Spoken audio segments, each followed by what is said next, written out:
have problems. What the heck? We're live. Oh.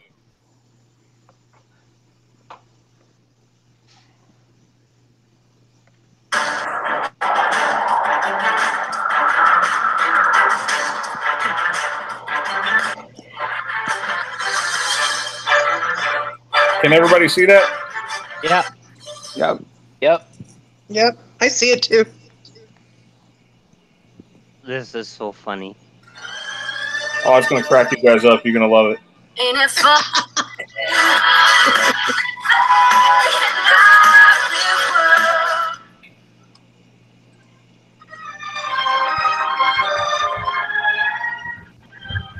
Hey yo, give Joey Bag of Donuts a message for me. Tell him I said Happy Father's Day. Hey, take the boys and surround the house. Hey, talking to me? Are you talking to me? Hey, don't disrespect, you don't see the Mandela effect. Alright? You know, I'm gonna make you an offer you can't refuse.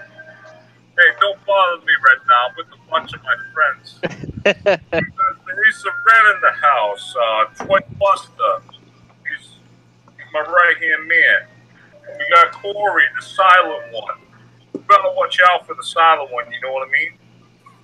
And then we got Harmony. That's the sound that you hear when you hit the head by a brick. And we got Glow 13 from Brooklyn. And she'll cut you, you know? You know what I mean? Hey, keep it moving, baby. Keep it moving. Okay, the show is over here. There's nothing to see here. Mind your business. Forget about it. Hey, I had so much fun with you guys. I thought I'd do it again. And I thought I'd wish you happy Father's Day straight from the Godfather. Straight from the horse's mouth. Hey, mambo, mambo Italiano, hey, mambo, mambo Italiano, go, go, go. You mixed up a Siciliano, all you Calabrese do the mambo like it please.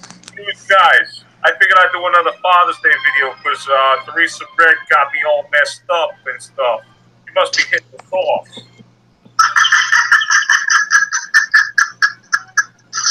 Yeah, she's hilarious.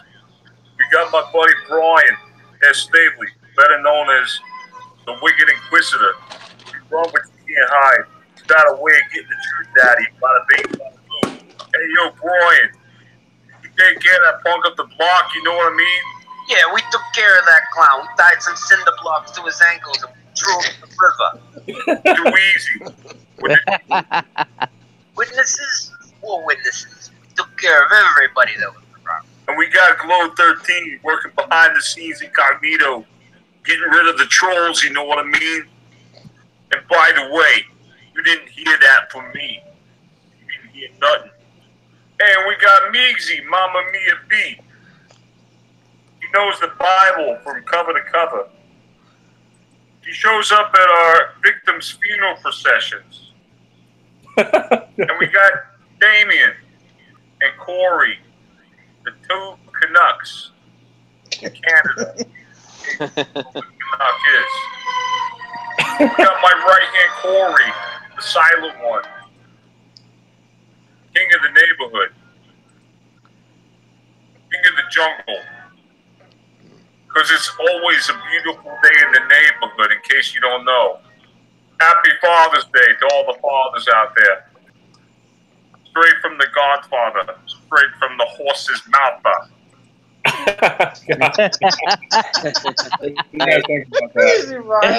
That's pretty good. I wanted to tell a couple quick jokes, if you guys don't mind. We're going to do some introductions and stuff like that. But yeah, in honor of Father's Day, I figured I'd tell some father's jokes. Hey, Luke, did you know that R2D2 used to work for me?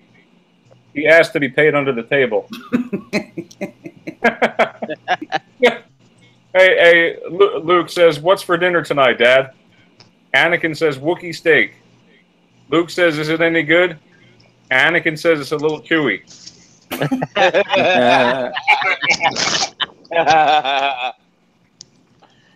Wookie with one E or two? Well, speaking of food, have you guys ever heard of a yellow watermelon? Not No. until the other day. No, not till recently. Not until the other day. Oh, I man. heard of yellow snow, but never yellow watermelon. Wait. Yeah, What's Tony, only- Tony yeah, yellow just the other day. first tip. You probably don't want to know what's in the yellow snow. You know what I mean? Oh. Pee. Hey, and welcome to the chat. Barry White's here, Rebecca, and Chief. I don't know if I'm saying this right. Chief Cliff. Chief Keef, probably. That's one of my Keef? friends. Yeah. Yeah, that's probably him in the chat. Yep. Yeah. Welcome. Yeah, My God, he's a really good guy. He actually made this T-shirt for me that says "Throw away your television" that I was Right showing on. Brian Hold on, earlier. let's see that. Yeah, he's good. Brian, let's see that. Check it out. Nice. Yeah. That was. Wait, you want to talk about that little synchronicity earlier? Oh yeah, you were saying to me that you were saying something about 4K TVs being $200 and something now, and you said why are they so cheap now? I said, well, it's because they want to give them away because they want to pass them out so they can put out all their disinformation, and and then I showed you. I said, look at the shirt I'm wearing. I put on for the show. I just put this on when I got home from work. It literally says "Throw away your television" on it. It was crazy when you said it because I had just put the shirt on before we had the call earlier. It's hilarious how we upgrade so fast now.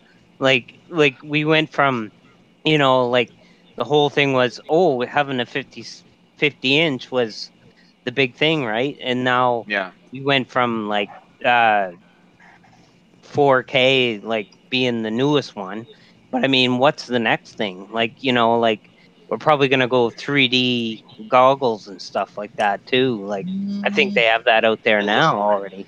Oh, they've already had that out for Yeah. a long time. They have augmented reality and everything, and they're using that against us to deceive us and a lot of other topics that maybe we'll touch on later, hopefully. Yeah. They're going to start giving out TVs for free. They want everyone to own one. That's the way to go. I want to just do some quick introductions. I know we mentioned everybody in the little short video, but we have another new person with us right now who is not really a new person. He's been with us before. Say hello, Keith. Hey, how's it going, everybody? Hey, great How's man. it going? Great man. Good to see you. Good to have you back. Yeah, it's good to be back, Brian. Actually. Yeah, brother. Let's see, and then Brian S over here.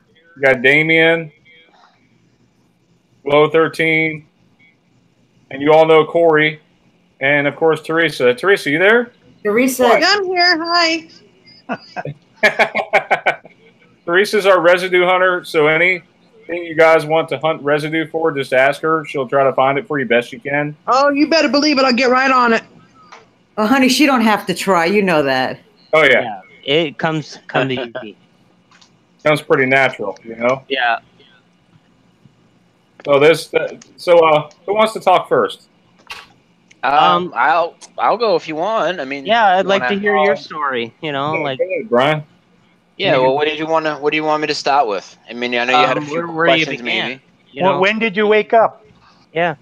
To other stuff in like 2010 mostly, but to the Mandela effect, it would probably be like early 2015, maybe late 2014, but that might be stretching it. I can't really remember exactly, but right around early 2015, I would probably say.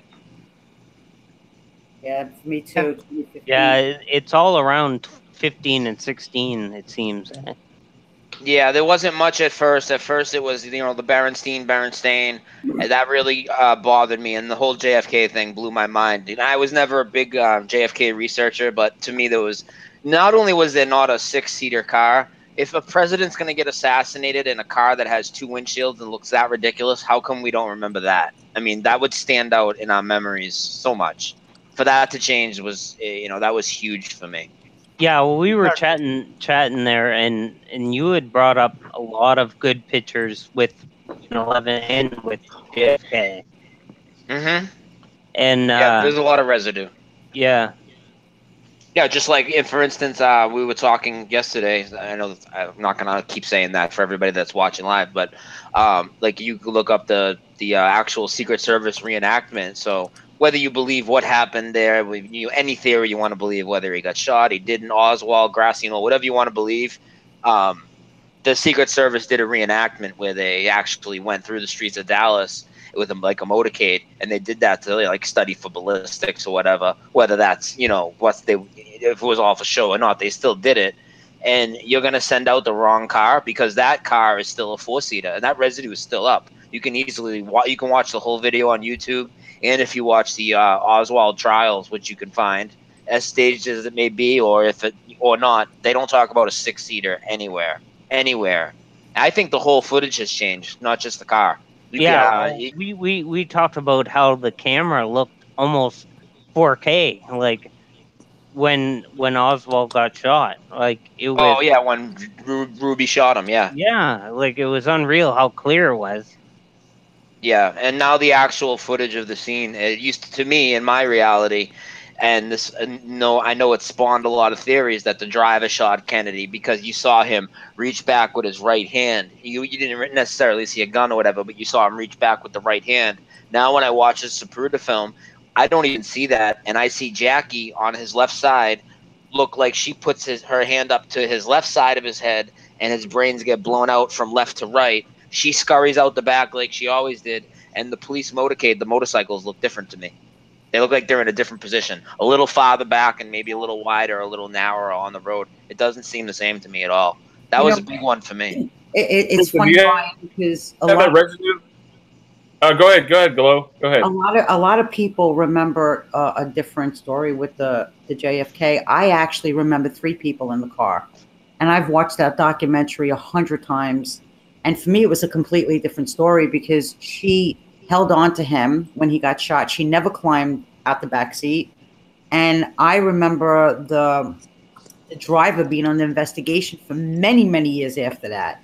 So my story is completely different. And it's not, and like I said, it's something that I've watched over and over again.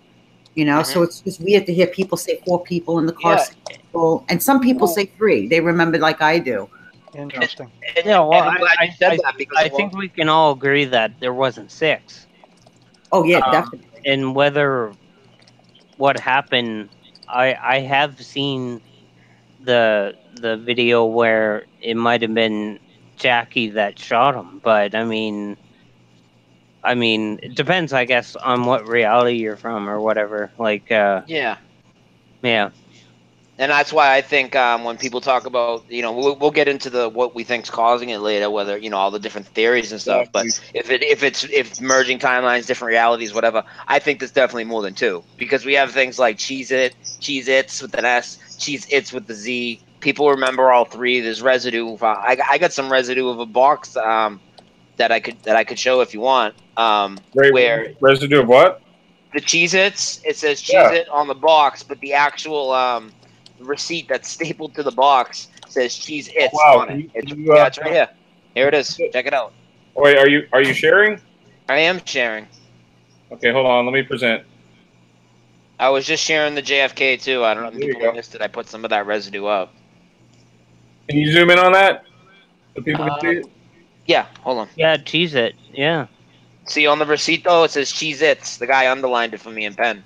The guy that sent it. Oh yeah. What? You see it? Yeah. Can you zoom in though? Because sometimes it may be blurry on people's phones. How about that? That's a lot better. Yeah. Can you guys see that? Cheez-Its. Yeah. Yeah. Yeah. There's no beyond a shadow of a doubt. There's residue. As long as there's residue, then that's proof. Yeah. Yeah, and those were the the JFK and the Berenstain as for probably everybody. I mean, those are 2 of the biggest earlier ones.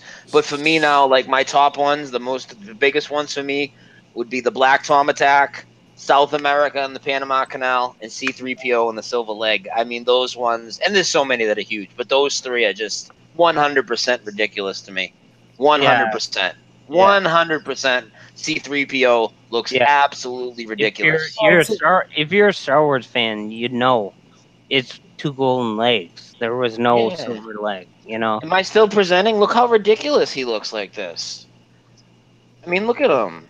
And the scene from Return of the Jedi, when he's in the Ewok village and they think he's a god? Yes. Yeah. They got him up in the chair, and all you see now is that silver leg right in your face, and it's so out of place. Yeah. I know. How about it's so obvious? Yeah. How about R2-D2's 3 projectors now on his head? He has 3 now? Yeah, you He didn't know? does. No, I didn't know that one. I didn't know that one. R2D2 has 3 projectors, right, Damian?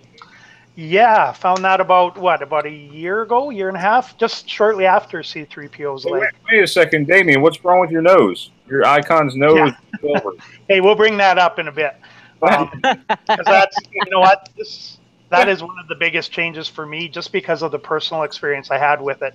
That's something Wow. I saw in real time change, and it's interesting because it's recorded. Because there's actually a chat from one of Brian's YouTube videos where I was watching this change, and at the same time was chatting it to him and telling him how it was changing, and it changed bit by bit, and it completely floored me as it was happening. And then I had a really strange thing happen where all of a sudden the backgrounds and all the pictures started glowing purple, and it just got, and it was almost like it was real.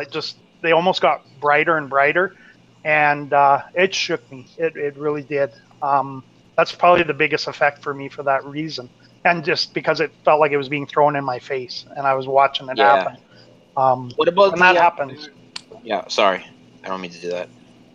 How about the Back to the Future one though, where the Volkswagen has the old Not only did the terrorist van change and got Mandela, but they also have the residue of the old the old Volkswagen logo is on the van, and then in one frame of video without any camera cuts or anything, it morphs into the new logo. I can display that if people want to see it. Yeah, you want to. That's crazy to me, you know.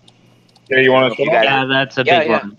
I'll show it. I have it right here. Here is the terrorist van pulling up. Am I presenting? Yeah, you're presenting. Can you zoom in on that? Yep. Hang on. Wrong button. How about that? You see it? Yeah. You know what's weird? That looks solid. You know, and on my way to work every day, guys, I actually pass by the Volkswagen dealership. And you know how they use those pixelated LCD screens? You know, that show the logos sometimes up there? Well, this couple days ago, it looked like it was merged. And look at this one. And this is the same scene. It's like a second later, and it morphs into the new logo. See the split? Yeah, it was never like that because you could. I never knew it actually was Volkswagen, like VW right there. I just thought it was like a W and an X or something. No, I used to have a Volkswagen car, and I remember it being that way. It was back in the 90s. I have one too. Of another residue of a Volkswagen one. I'll try and find it real quick. Yeah, and then I got some Theresa residue. She's sending me some stuff, a bunch of random residues. I actually got some residues from you guys out there in the chat. You guys have been emailing me some stuff. I am going to be putting together a nice video soon, hopefully this weekend or if not Monday. So I'll put that together for you all. Yeah, we got Charles in the house in Wake Up News. Who else is here? KL the man. That's me, Keith. Oh, that's you. That's okay. And Yeah. Yellow Sun is here too. So Barry White. You got Barry White in the house? Barry White? Yeah, no, I said Barry White, yeah. Rebecca, I'm sorry, I don't have my glasses on, so everything looks like a blur right now. Okay. I just want to say I'm really glad I met all you guys. Like, I've been researching this for years, but I don't I haven't really started, even on other topics that I research a lot. I used YouTube to save videos, watch videos, but I never really was active in the chats. And just by being active in the chat in your last show, I met a lot of you guys. You guys added me to your group, and your guys' group, and you guys have been really kind. And it's something about a lot of groups that I don't like is they discourage a lot of things. Like we were talking about the other night, the jet engine residue, about the jet planes where the engines are way more forward now under the wings. So I wasn't too sure about it. You know, I mean, I was, but I wanted to see residue before. The jet planes where the oh, we're getting feedback. Okay, before I started showing people, so I waited like a month, you know, until I had some really good residue, which I can present if you want. But when I did and I posted in a group, I got an email from the admin the next morning. This is a group of like 20,000 people. And he was like, I had to remove your post. Next time you post something, make sure you use the search feature, search for a thread. And if there's already a thread on that topic, you got to post it in that thread and not start a new one. I'm like, wow, that should be It should be so encouraged if we're all sharing. And it's not like I just reposted a video, like say Brian posted a video in there. It's not like I reshared his video 6 hours later. It's residue that nobody else had really seen, I think. And it's a topic that's been talked about. Are you guys really gonna go in a group with 20,000 people and search out to see if a Mandela's already been posted? No, I go in your group, you post a Mickey Mouse residue, I'm gonna post a Mickey Mouse residue, but it's gonna be a different one. And then somebody else is gonna post a Mickey Mouse residue. I just sent Brian a Mickey Mouse right now when you were saying that. Brian, look! Tell him what I just sent you. That's Theresa for you. Okay, hang on. This is going to freak you out. What did he just say? Mickey Mouse. And what did I just send you? I'm looking at a bunch of Sketcher stuff right now. I'm going through it. No. Go down. This is going to freak you guys out. Guys, there's the JFK, the 4 people in the car right there. Yep. Like, I got the jet engines up too if you guys want to see it when you're done with the JFK. This is from a video game though. It's called Just Cause 2, but it's a realistic game, you know, and it's a PS4 game, I believe. I don't really play games anymore. Wait, Mickey Mouse with the suspenders and no tail. Look at that. Yeah, it's insane. Hey, can you share my screen, Brian? I've got an interesting story with Mickey. Yeah, now that you're bringing it up, Yeah, and definitely synchronicity, because that's one of the big stories I wanted to share tonight with everybody. Because Mickey was, I think, the second thing that was a quick change for me. It was overnight. I'm just trying to screen share. Hang on, sorry. All right, and so. Way back last year, everybody was. Well, I'm still not screen sharing. Yeah, you're screen sharing. Oh, there it is. I see Mickey. So of course the big question was, did he have suspenders or not? And so I was researching endlessly online, everywhere else, looking for suspenders. And interestingly enough, the next day, I had screenshot a couple of these, put them into a PowerPoint so I could compare like this. Next day I went back online, and all of a sudden Mickey had a tail. Yeah, the tail. And overnight. And it's interesting because I ended up taking pictures that morning. So on the screenshot now, you should see a photo I took on the morning, or actually it was in the evening of February 21st. Yeah, that was the next day. I had this at home sitting on my desk, so I took a picture of it quick just in case, you know, a tail appeared suddenly. It still hasn't, but it was one of the first big shakedowns I had, just with it changing overnight. So it wasn't a long-term memory; it was short-term. And on the Mickey Mouse thing, one of the big, it's a huge, you know, for anybody out there that doubts the Mandela effect, or they want to write it off like, oh, well, people just, you know, maybe they bought, if you show somebody in a Mickey costume and they have suspenders or whatever, they might be like, oh, well, they just got it wrong or whatever. and not only is it crazy to think everybody would get the same thing wrong, but get it exactly the same and just throw suspenders on a guy when he doesn't have it. I got a picture that I got of Mickey Residue, where it's actually at Disneyland, their employee that's dressed up as the #1 mascot, and he has suspenders on at Disneyland. Guys, you got to see this. Can I present real quick? Yeah, what do you got? Oh my God. Okay, this is a guy who takes people on tours. I know we brought this guy up before, but I want to show you again. This guy takes you on a tour of the JFK in the actual, looks like what could be the actual vehicle. Look at this vehicle. There's 4. How many people in there? How many people can fit in there? It's 4. Right, not 6. Thank you. Yeah, but that looks like it's almost an in-between. Like it could only fit 4 people, but it's got the 2 windshields. It's like it's kind of crossed over.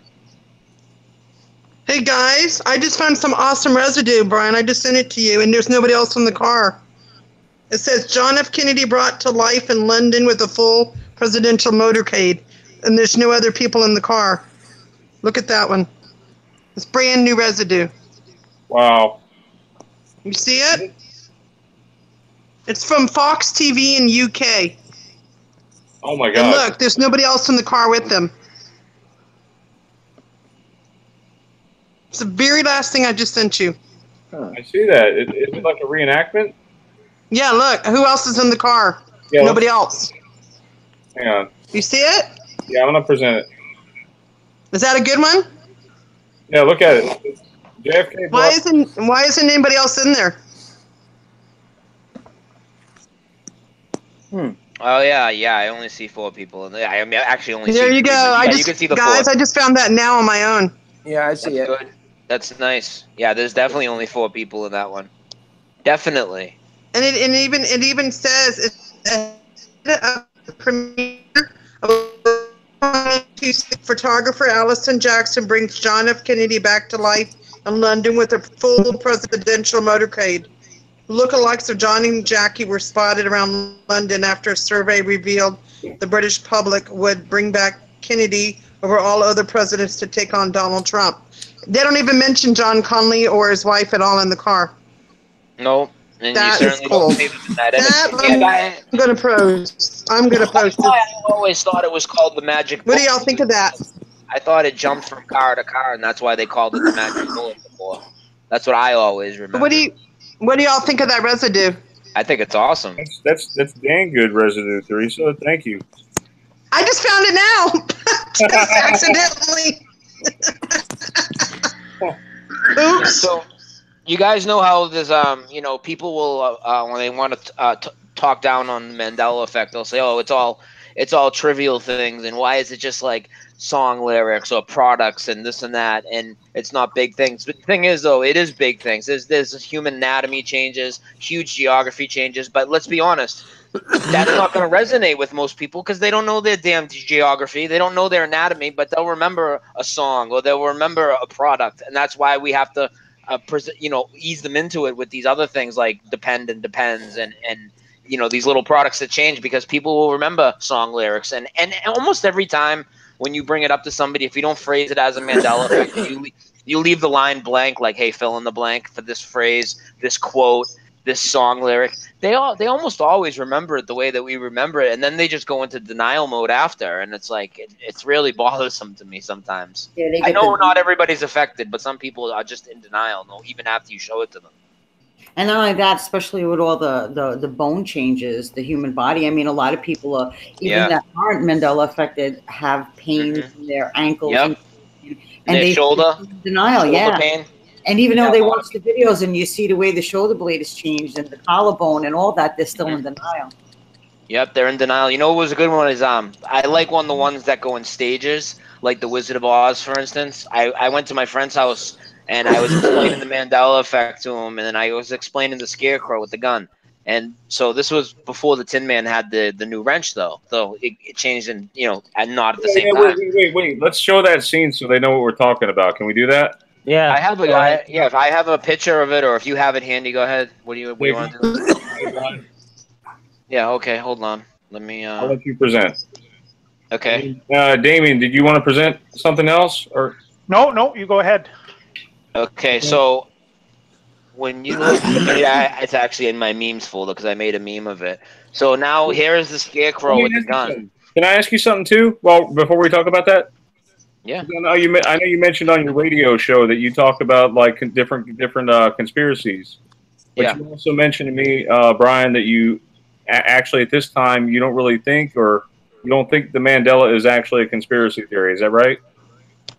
No, definitely not a conspiracy theory. I think this is definitely real. Absolutely. Oh, okay. Like there's been something that was brought up that kind of made me think. Do you think that we're not the affected, but the people that don't see it are the non-affected? Like, I think that I hope so. People that are more aware in general of different things, like I say other conspiracies. This isn't a conspiracy; it's an effect. But people that are generally more aware of other things going around them are more affected. But if we're going to get a little deeper on it, I do think that in some way it's merging timelines rather than us jumping timelines, because I think if we were to jump to different timelines, and that's why we see residue, we should see the same residue across the board, and we don't agree 100% on all our Mandelas. Right. I think that's true. because frequencies is a different thing, right? So Yeah. we're not all Yeah. on the same page, but For me, it was always at least 90% is. Oh, go ahead, Brian. Sorry. no, that's Oh fine. no, it's just on the thing with the scarecrow is I went to show my buddy and he is open minded. He doesn't do a lot of research, but he listens to me and he understands. And it's surprising sometimes because I'll talk to him and he's not somebody that does the research, but he makes valid points all the time. I'm like, dude, you really Wait, do can you understand. zoom in? Brian, can you Yeah, zoom yeah, in? yeah. Yeah, I can zoom in. So I was telling him about the Mandela effect, and he's like, "So you're telling me if we had the Wizard of Oz right now and popped it in, the Scarecrow is gonna have a gun?" And I said, "Bro, if you have the movie right now, I'm not talking about going on Netflix. It's not a digital download issue. It's not a rebranding issue. It's not if you go to Walmart and buy a new one. You could have a movie that he didn't have a gun when the last time you watched it a couple years ago, whenever it was, and now he does, and we'll pop it in." So we popped it in to analyze it, and you know what happened? Of course, he had the gun, but he didn't have the wrench yet because it No, didn't happen he had an yet. axe. So He had an I axe. was able to actually go back to. He still has the axe but now he has the wrench too. But Yeah. I was able to go back to the kid's house and tell him, "Hey, look it changed again." And we had just finished analyzing it for changes a few months before, and we popped it in, and now he had the wrench too. You know, and it's mind blowing stuff. It really is. That's pretty crazy. I have a personal Emmy that I just discovered this past week. I remember my sink, the water faucet. It was coming like a single stream. Now it's almost as if I have the sprayer attachment, like on the bottom. So I don't know what happened. That and in my bathroom both changed. A friend of mine had that happen in her house. My friend Billy Joe, she said it was either like a shelf or something of that sort that just appeared in her house that she had never seen before. I don't know if it was a shelf or a cabinet. I forget exactly which, but there was an actual piece of like framework like in her house, like a piece of a shelf that just came out of nowhere that wasn't there before. And she's very attuned to the Mandela effect, and I know she's not just making it up. So a lot of people are having these types of things happen to them. Yeah, That's crazy. It's crazy, and there was some other stuff we wanted to talk about too. You guys know I published a video on the dancing peacock spider. What did you think about that? Well, it's funny that before you put that up, I actually seen, like, my dad watches the Nature Channel, and I happened to see the walking peacock spider, and I'm like, I've never seen this before, and my dad was like totally oblivious to it, right? And he's just like, oh, well, it's just a different species, you know, like a spider or whatever. Yeah. But I mean, like, but I've never seen it. Yeah. That's the tough thing with the animal ones because people are going to Yeah. say, well, you just didn't have as much internet and as much access, so you don't really know. So I kind of don't really present those to people that don't really believe in the Mandela effect, but to other people that know it's real, I love looking at all the manned animals or whatever people want to call it. I mean, there's so many of them. It's pretty crazy. Yeah. Well, like we have a few good people that post them there in Theresa's Facebook Residue Hunter.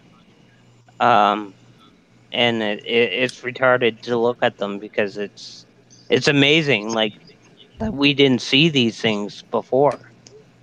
Yeah. How about Brian, the clip I sent you earlier of the Eminem Christopher Reeves residue? How about that one? Let's share that one real quick. Hold on.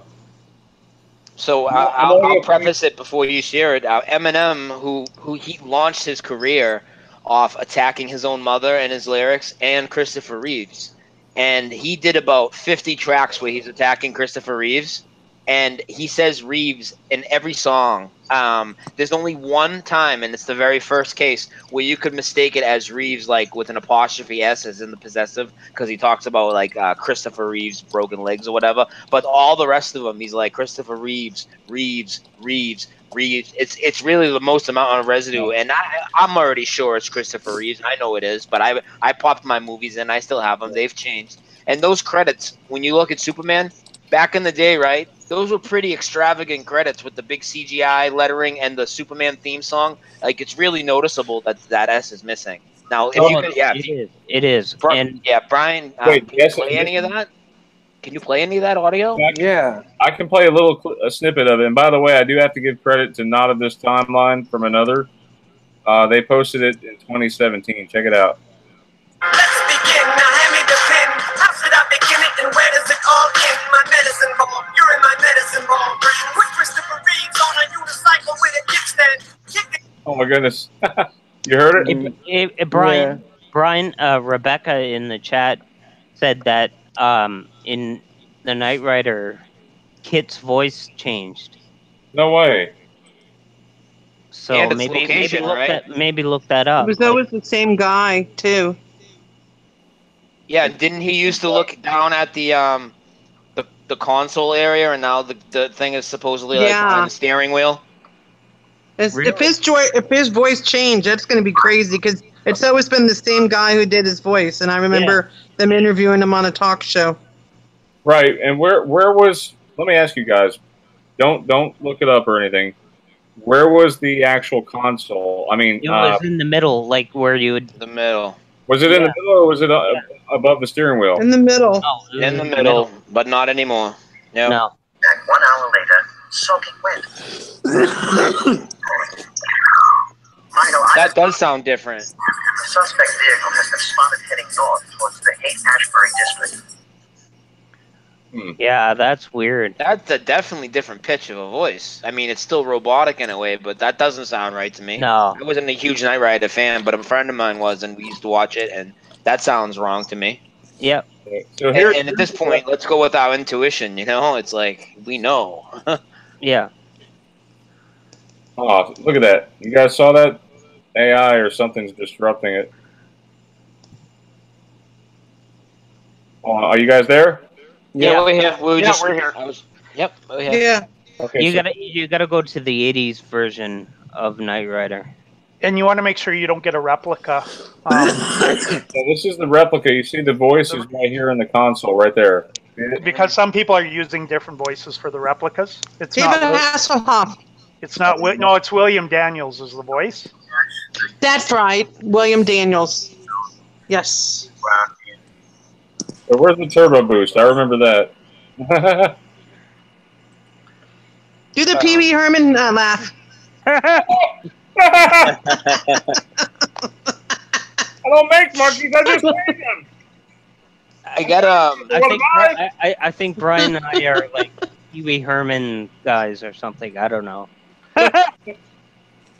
How about the for all the big ones, guys? How about Snow White, Mirror Mirror? Because I want to bring up a couple where, like Brian, you said your sync changed, and some of us when we actually stumble across physical residue rather than find it on the internet.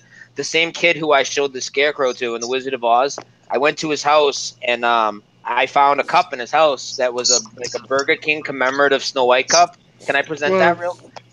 Yeah. Wow. It says Mirror Mirror right on it, and Facebook. I'll show you. You know Gushers? It's like a candy. They posted an ad the other day, and they used Mirror Mirror as the quote. Here's the Snow White cup right here. No way. Look at this. Yeah, I'll show you both right now. No I way. got it right here. I've seen that Snow White cup. Yeah. Snow White cup. Mirror Mirror on the wall. Who's the fairest of them all? Yeah. Yeah, no, Right? I usually use that as my opening to try to awaken people, like, and they answer it. They answer it right, but then the zombie brain goes back on, and they just don't get it. Well, Look and at one this. thing that's interesting. This was on. I'm sorry. Go ahead. No, that's- This is- no, just no, look at the picture. Go for it. Yeah, this is the other picture that Gush has posted. This just the other day they posted this online. Look what it says: Mirror, mirror on the wall, who's the sweetest of them all? Like that it's a play on words, obviously, but it's mirror, mirror. Nobody says magic mirror ever. No. It's so ridiculous. Okay, sorry. I know I talked. I was just going to add that it's interesting with that because a lot of the foreign translations that were done for the movies. Yes. I have a lot of residue with people saying that it was translated as mirror, mirror. Yes. Some of Same those thing started with music. Yeah, and some of those started to change as well, though, over time. If you guys notice with the music changes, a lot of the, you know how when we find the residue on like music, it's mostly in live shows. So it's not on the official album. It's not on, Exactly. videos, but it's not on every live show. It'll be like one or two, like the Chili Peppers, Jewel, Rolling Stones. But a lot of them, if you notice, when they in South America or in Spanish speaking countries, it seems like it's the way we remember when it's translated. Like Kansas, dust in the wind. All we are is dust in the wind. The first verse, now it changed to all they are. But in Spanish, it's still nosotros, which means we, not they. Well, maybe they forgot to change the Spanish version. I had somebody ask me a good question, and I didn't know the answer. They said, is the Mandela effect only affecting the English language? Do we have a lot of residue where it's actually changing things in other languages, or do we not? Because I haven't really seen it, but I'm not saying it's not there. But what do you guys know about that? Yeah, actually, yeah. Well, I mean, it changed in different versions of the Bible. Yeah. Okay, yeah, that's a good point. Yeah. Oh wow! Glow just sent me something here that Mary is now MA-RY. Where did you find that one? Actually, that one came from Melissa when we were doing a chat with her last week. She sent it, and Mary is now MA-MA. I'm sorry, Mary. MA-RY. Jesus also has a hyphen. What? They must have been hanging out with Spider-Man with the hyphen. Yeah. They feel like we have to sound it out. I don't know. Mary, Jesus. I have another one. Yeah. What translation is this? This is the King James. Oh wow. Yeah. What's the verse? Do you know? I don't. I have it on the other picture. I have to look for it though. Can I throw a theory out while we're talking about the Bible as you present? Yeah, go ahead. Look at the word anointed. Anointed is missing an N. Yeah, it is. Yeah, It should have a double N in the beginning. Yeah, absolutely. Even Lazarus is broken up too. But the way they do it is so weird. Like, why would they do that? We know how to say Mary. We don't need to, sound that out, or Jesus.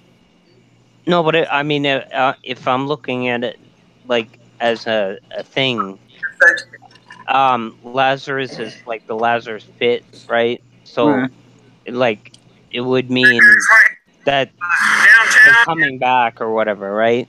Right. So, I also think I don't think Mary would come back, but I mean, maybe Jesus. Like, what if the Bible changes? Like, for instance, okay, we could talk about merging timelines. We could talk about other theories after 2 years. I know some people think CERN, this and that. I don't believe that. I believe it's more of a spiritual thing, like in a great awakening, or maybe it's even the Creator himself trying to leave clues for us. And what if the Bible changes to him actually correcting it back to the way it was meant to be? Exactly. Do you guys think that's possible? Before they definitely. Well, it could be because obviously people hate when I say that. No, but the people that wrote it, we should mark the time because it's the 100 first years though before, like after Jesus died, is when it happened, right? Yeah, and of course there's been changes to manipulate people. For us to think, when we know that history has been rewritten so many times and they can change history in the matter of 20, 30 years and then anything becomes a known fact. If there's a book said to be the word of God, well, of course there's going to be manipulation along the thousands of years or however many years we're really in. And maybe God is correcting those changes. Yeah, it could be. It could be. I mean, I can't prove that. It's just a theory. Right? Yeah. It makes a little sense. I definitely agree with that. We're all guessing at this point, like what's going on. But I mean, one of the challenges with the merging realities theory is that if we were merging, and you look at some of the changes in the Bible, the grammar, these dashes, and everything else, if it was just merging realities, I think you'd see that in other literary works in more consistency. And there's other things too that I think come up with that. So that's where I've gone away from thinking that it is merged realities. I mean, who knows? I'm open to everything still at this point, but definitely leaning in certain directions. I tend to I have like 3 theories that I kind of think are possible, whether it's several merging timelines that are kind of crashing into each other, crossing over each other, whatever. Maybe the Creator trying to contact us, let us know he's there, because we live in a world of deception, and maybe he can't contact us directly, so he's trying to change obvious things to leave us clues.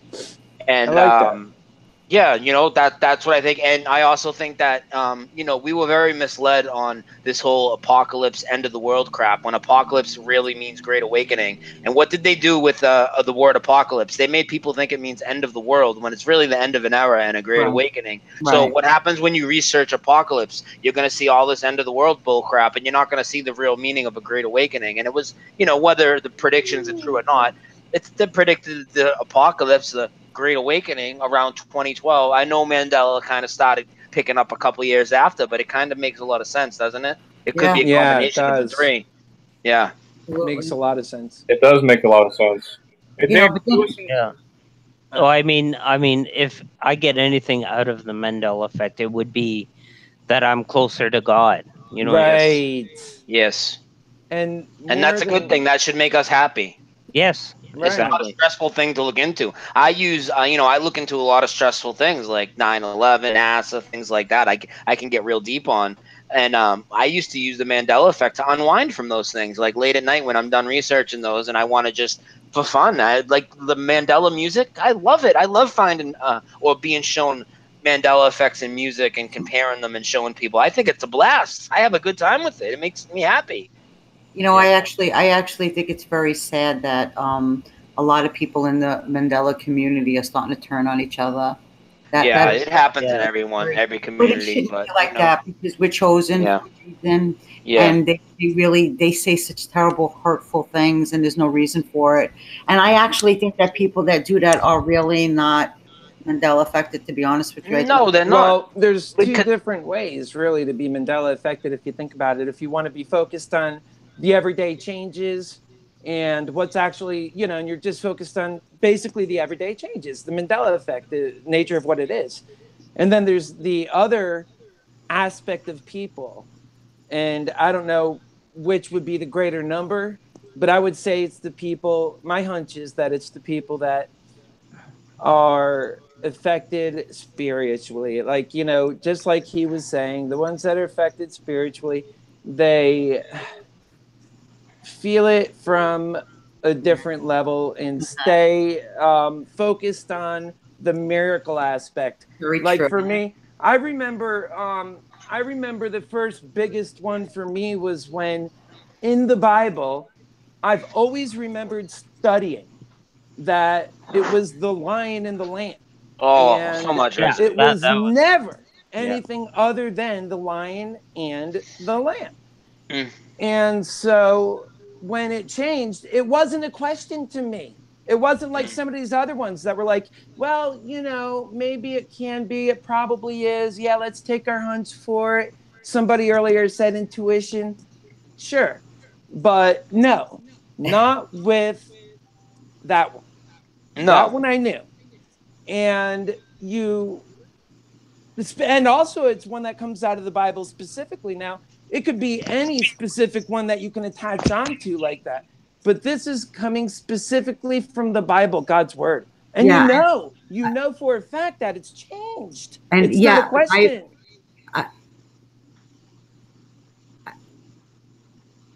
Go ahead, Glow. Yeah, go. Spit it out.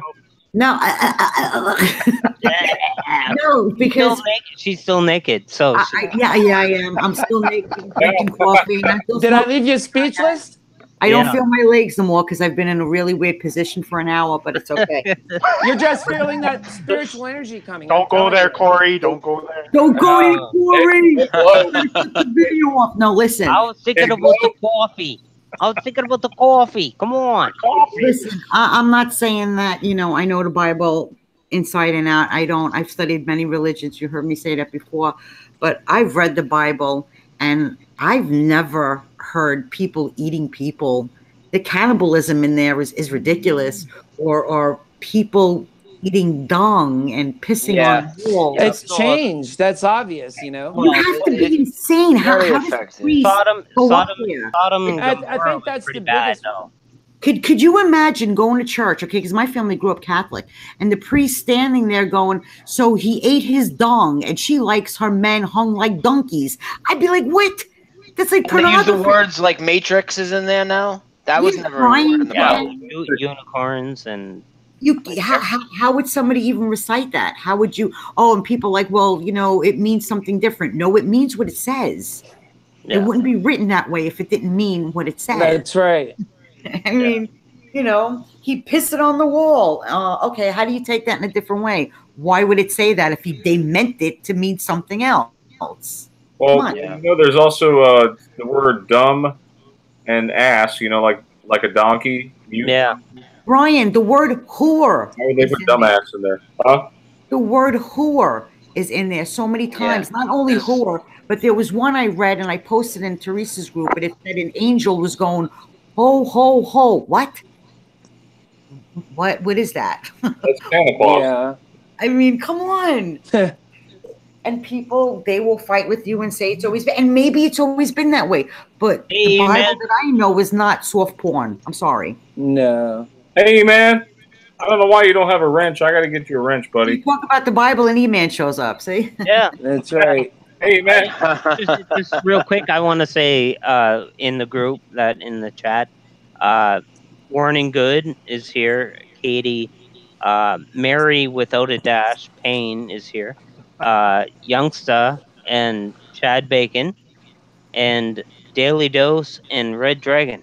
And we got, Red Dragon is new. Yeah. How about some other huge ones, guys? Like the DEA was never the Drug Enforcement Agency now. Now it's the Drug Enforcement Administration. I mean, everybody gets that one. I put in quotes wrong. Agency. What's that? It was the Drug Enforcement Agency, just like it was the Smithsonian Institute. Oh, that one I put that on my wall today, and people were like, "What do you mean the Smithsonian Institute doesn't exist? They the bones and this and that." I'm like, "Oh, I'm not saying it doesn't exist. I'm saying it's never been called that now in this reality. Nobody ever said Smithsonian Institution. It doesn't even roll off the tongue right." And you know what? One of the new ones that's really bothering me a lot is the Karate Kid, and the one of the reasons. Yeah, and my family is Japanese, so to me, like when I watched it. And like seeing the Red Rising Sun when Miyagi gave him that bandana, that was a really big noticeable thing for me. Moment. It was a big moment. It was like a big moment, and he doesn't have it anywhere now. It's not. I think I do remember him originally maybe having another one before Miyagi in the middle of the movie before the tournament gave him the red one, but he doesn't even have the red one in the tournament. And I got some residue on that, but you guys have already seen it, I'm sure. Theresa. Well, go ahead, Theresa. Theresa, I have tons residue for that one. Like tons. Yeah. Blast me away. Blast me away. I will, baby. And I love the Karate Kid. I love that movie, Like tons of residue, Brian. Tons. Is anybody opposed to me tracing the Superman logo? I have an obsession with logos, and I have to trace it. Show your arm. We know your addictions, Brian. I almost got the tattoo too. Also, my arm has 2 pieces of residue. Hang on, if I can roll up my sleeve here. I ain't trying to get rough with anybody, okay? No, show your skin. You're Superman. He's got the super tat. Yo, Godfather, what happened to Converse? Come on. Hey, look at the flag on my Superman emblem. See the stars right there? And then the blue and the red is touching the blue. You see that? Yep. Wait, your tat changed, Brian. That's a snake now. Oh. It ain't no S. Yeah, it's got the round thing on the bottom now. There's a lot of those tattoos out there with like the Coca-Cola logo. I got the residue. One guy got the Coke logo, and it's the old way without the extended curly thing and the dashes in the middle rather than raised up. It's like that's pretty good residue when you get ink done on your skin, and it's the way we remember, but it's supposedly never existed. The Queen one is huge to me, and I have a little personal story. Not a personal story, but the way that people kind of reject the information with the "We Are the Champions." You guys know the deal. At the end, it always said "of the world," and there's tons of residue. And in the live video, he says it, guys. Yeah. That's one live video, and he says it in the live video. I listened to it. I heard it. Oh, he says it at Wembley in 1985. Yes, I listened to it. Yes. I heard it. My friend, when I told my friend that it always said "of the world," he said no, and I showed him the residue. You know what he said to me? He said, "Oh, well, this is where you're remembering it from." I said, "Dude, I was 7 years old in 1985. We didn't have YouTube or the internet. How would I memorize that version? I memorized what was on the radio and what was played at every sports parade around here when the teams won, and what was played at every club and on every classic rock station. Soccer games and everything." Yeah, I didn't go to Yes, Wembley yes. Stadium. I've never even been out of the country, except to Canada. I've never been to the UK. Come on, I mean that's just. I couldn't even believe he was writing it off because he really used. He's a guy that I would think knows his old rock music and stuff, and I would think right away he would say, "Oh, you're definitely right, dude." It sounds so weird when you're listening for it and you're watching the so-called official version now, and it just kind of it's just like dead air at the end of the song, and it doesn't say it, and you're just like, "Whoa, that's crazy." Yes. And I had people say to me about the You know, the Rolling Stones. Painted Black Residue. How he says, I Yes. see a red door and I want to paint it black. But now it says, Yes. I see a red door and I want it painted black. People Really? told me, What? oh, well, yeah, it's changed. Yeah, No it's way. changed. No, Yes. It changed? it was Yes. one of my Ooh. favorite songs. Yes. Whoa. Hey, When I what played was the that? official video.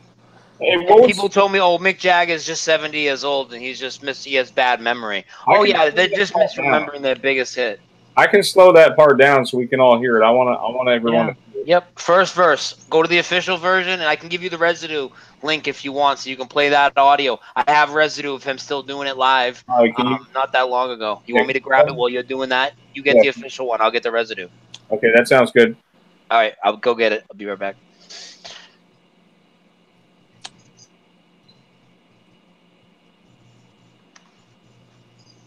Okay then.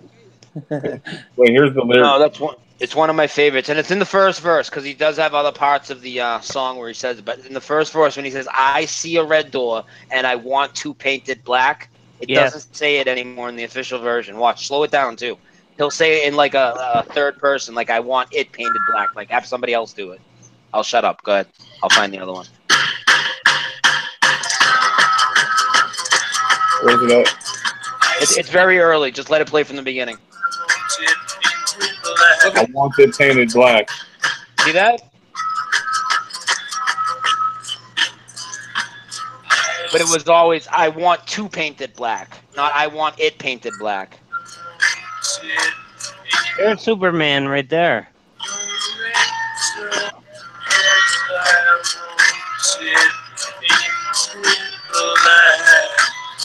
No, that's not misheard lyrics. I can truthfully tell you, I've heard it clearly. I want to paint it black. Hey, I got the other one. I got the Residue right now. Hold on. Okay, good. You want to present? Will it play the audio if I present?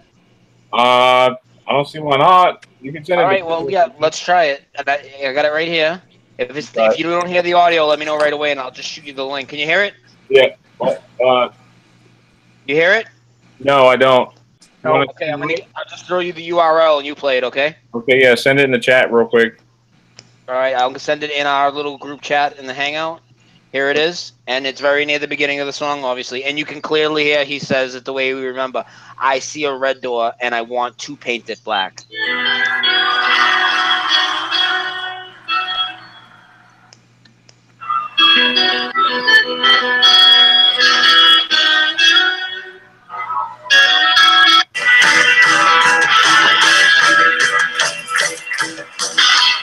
I see a red door and I want to paint it black. He said two. Yeah, I see a red door, and I want to paint it black, like it's supposed to be in this live version. A red door and I want to paint it black. Yeah, he actually says it. What the crap is going on here? Well, it's Residue. Well, hopefully. That's the Residue, because in the there's that pattern you see that it's the way it is in the live versions. Yeah, and it's the like Chili Peppers too. You seen that one? Yeah. What? well, like I'm a big Doors fan, and the end on the album version Wait. I'm What? a big movie. I right? really like the Jewel one. The Jewel one's Yeah, huge. who for will me. save your soul? Your soul. That one. Yeah, let me send you the URL for. I got it right here, queued up. I'll send you it in the chat, and we all know it was "Who Will Save Your Soul," and that's even the title of the song. Well, this Residue is great because it's a live acoustic version, and she carries the note really long and enunciates the word soul. She does not say souls, and in the official video, she now says souls. Okay. With an S. Now here's the Residue. and listen to it. It'll just play it from right. I have it at a timestamp link. Like it'll start right in the middle of the. Yeah, it'll start at 3.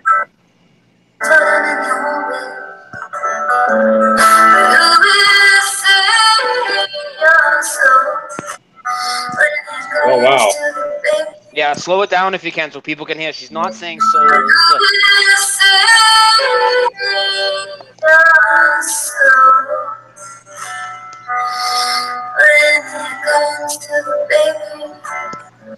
Yeah, she definitely says soul right there. Yeah, What do you guys Now when you know? watch the official one, if you watch the official one, I'll throw you the link right now. Listen to it now. She says souls every time. And it's, even though the title is soul and it's always been soul. Check that out. Sorry, I guess I'm picking out the wrong one. Did you send it? I did. I'll send it again. I don't have it timestamped to the exact spot, so you might have to, fast forward a little bit. But here, it's this link right here. Purple at the bottom.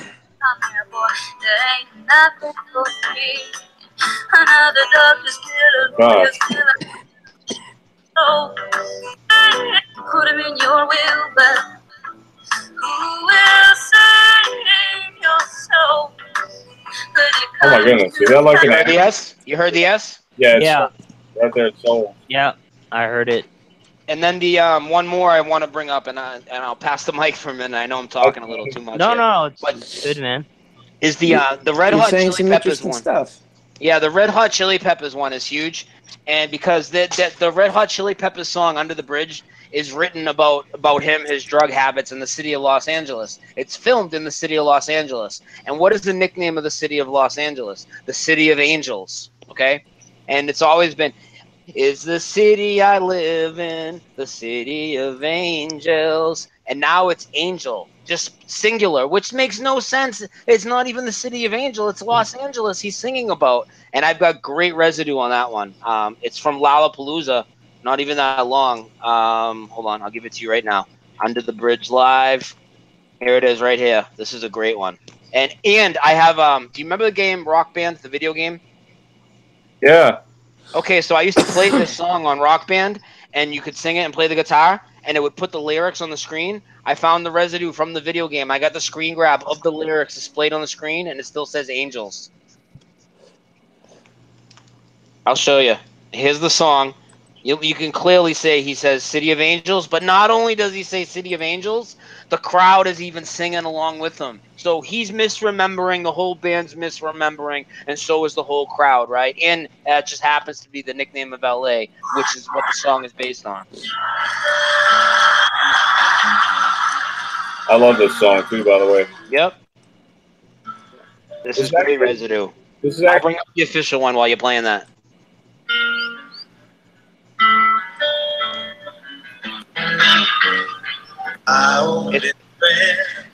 It's the city of the city of angels.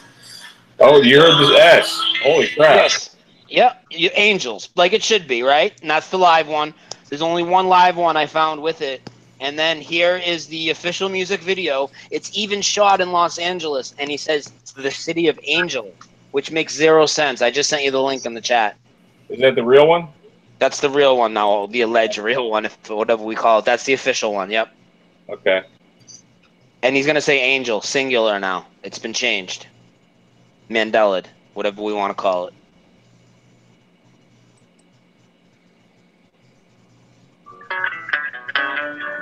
This one's so wrong to me.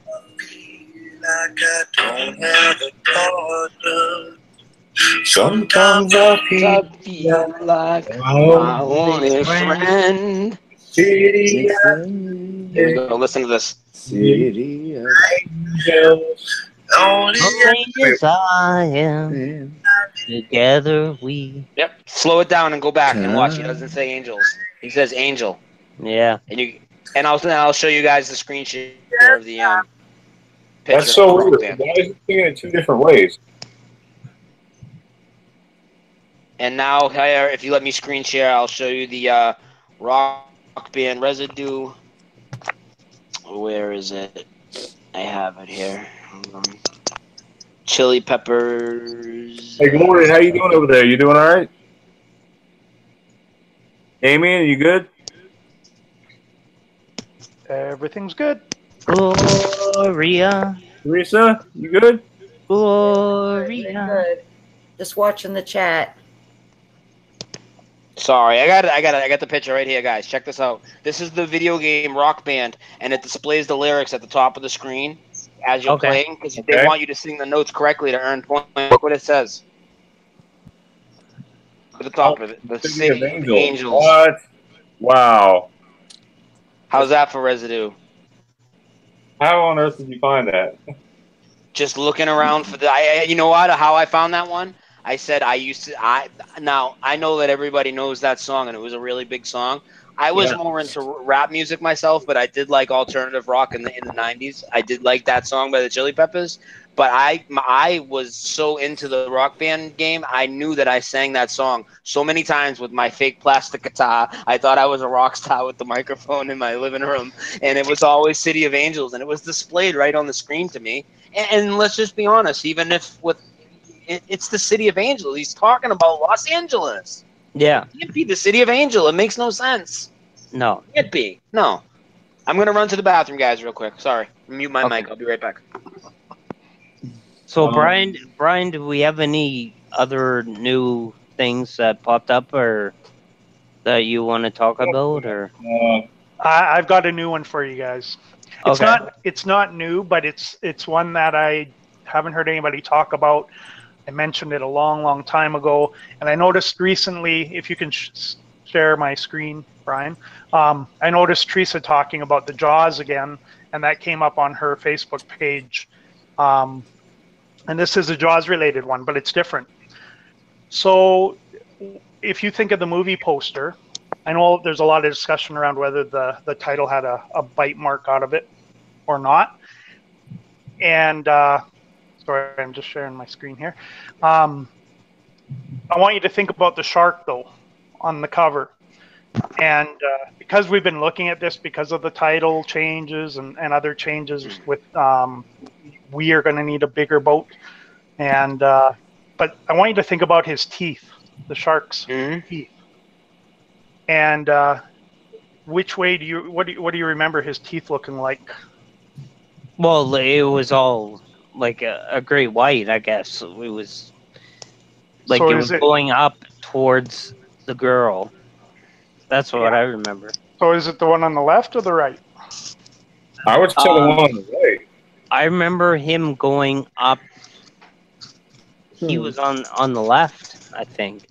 Like his teeth were right, but Yeah, I his would say the one on the body right. was right. You know, Theresa has some residue on this one on the lettering too, as we know. Right, but if you just look at the teeth. And Yeah, the I don't shark, remember those teeth being busted up like that. You know, like look at the daggers on the left and the triangles on the right. And I've got incredible residue with this because I always remember just the triangle shaped teeth. Yeah. And you know, sickle shaped knife like teeth didn't come out till like Deep Blue Sea or some later movies, and I saw movie posters with that. But his teeth have changed, and here's my proof. Good stuff, man. I haven't even heard this one yet. I mean, we know the leather biting and stuff. Here's the proof. I've seen the Star Wars one where they said Jawas instead of Jaws. Right. I don't know if you've seen that one, but it was pretty funny. It is. Spielberg actually sent a letter to Lucas because Star Wars moved ahead of Jaws in domestic film rentals. And he took the shark right from the poster and had R2-D2 catching it. And this was in magazines. I actually have a copy of this in an old magazine. Wow. And this is what it is. And if you look at the teeth, they were triangle shaped. They were not they were not daggers like they are now. Yeah. And, so exact same shark, different teeth. And so that was a pretty big residual for me.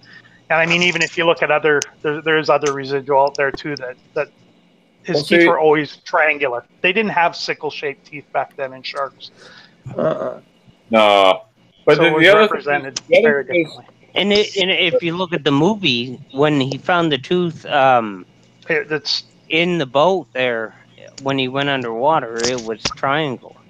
Well, and if you look at megalodon type teeth and shark's teeth, that's what they look like. They're triangular. Yeah.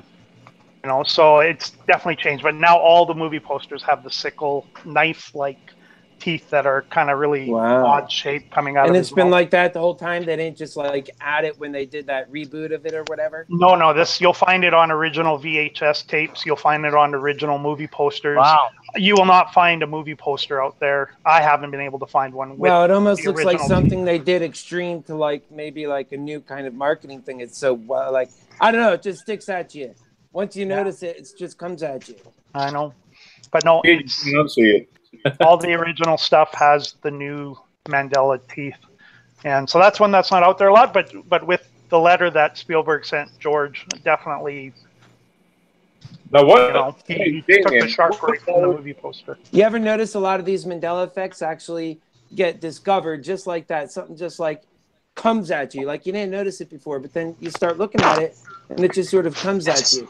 And it's kind of like, you know, the planes, like you ever see the engines way ahead of them now? Yeah. I think I was Yeah, I watching a showed video. that earlier. Yeah. Okay.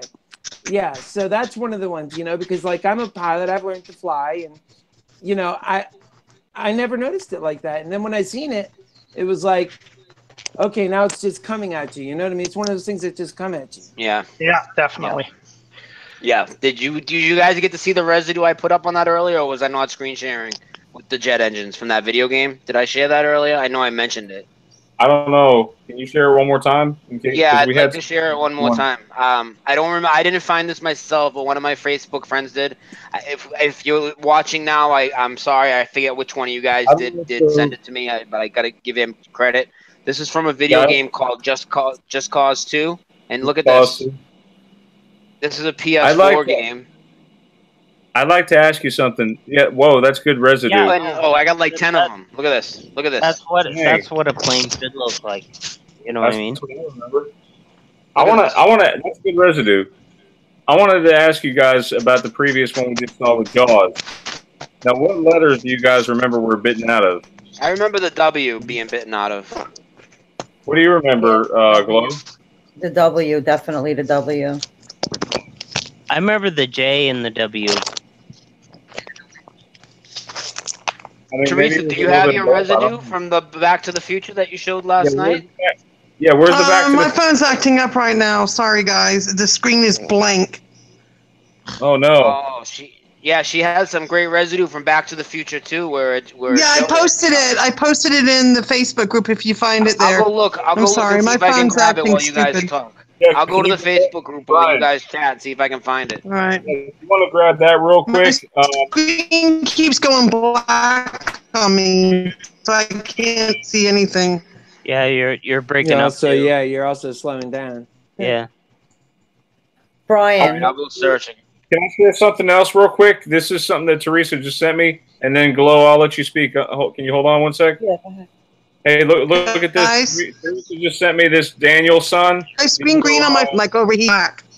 Daniel LaRusso, you see the red over the black.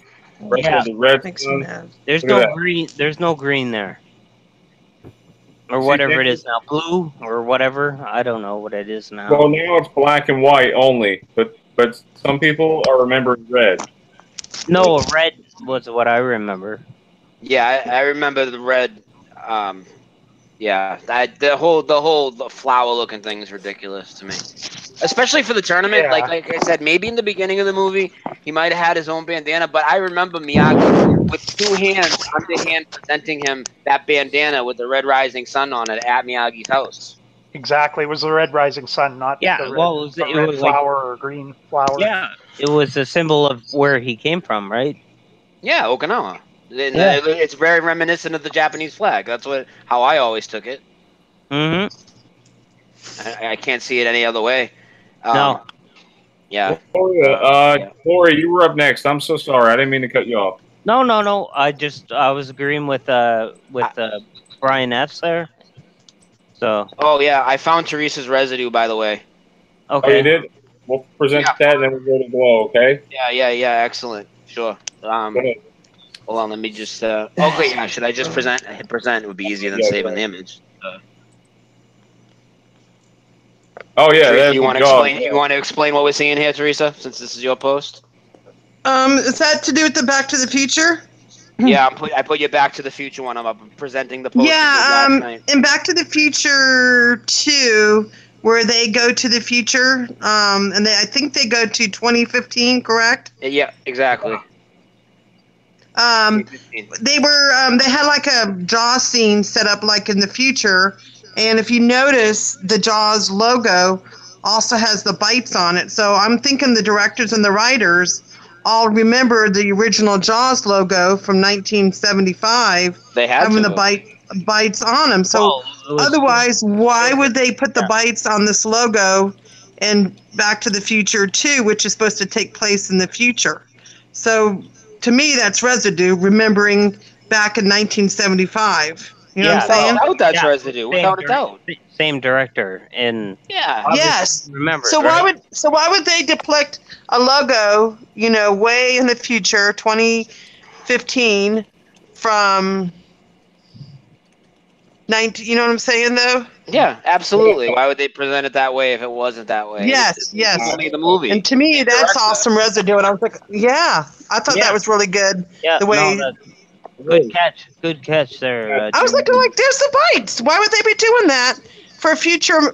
For something showing in the future, because it still existed back in 1975. Yeah, and the other thing is, wasn't there that other line in that changed in the main Jaws movie?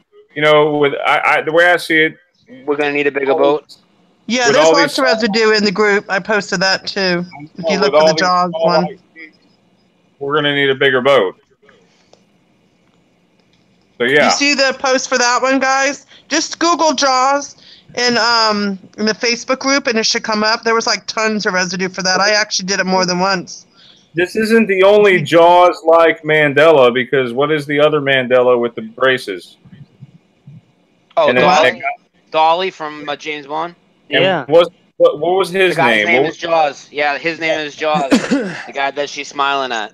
Yeah. Richard Keaton or Richard something, but if you guys remember, he also did a Visa commercial where the girl behind the counter actually smiles at him, and they were hinting to Dolly, because when she smiled at him, she had the braces. Yeah, and to me, that was kind of like a subtle, she did have braces.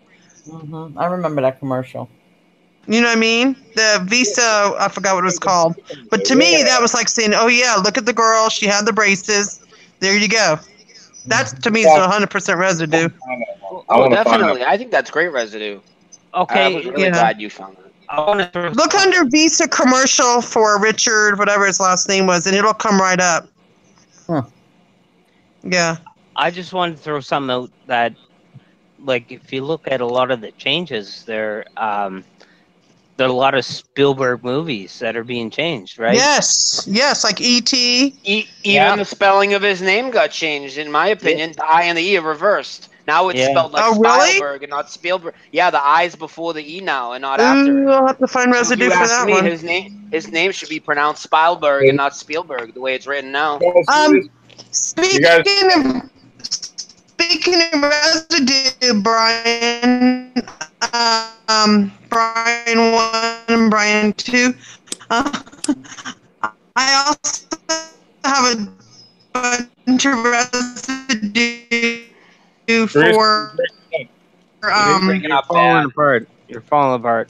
For the actor as well. If I can send it to Brian, I want to show him. Hey, Theresa, drop out. Can you drop out and come back in? Can you leave and come back real quick? Because that'll fix the connection. Yeah, we can't hear anything you're saying. It's all broken up. We see the Visa commercial though in the Dolly had braces. Wow.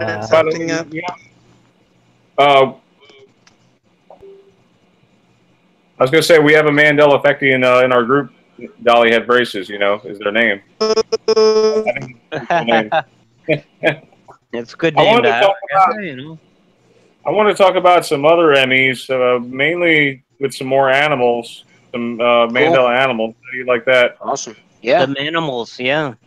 Go figure we have forest penguins with yellow beady eyes, and desert penguins. Once Upon a Timeline brought these up, and so I'm gonna have to give her a shout out for that one. Seriously, like desert penguins? Street penguin too. Wow. Wow, I've never heard of that. I've No, never me ever neither. heard of that. Look, guys, you got to see this. Hold on. I hope I don't get copyright. Yeah.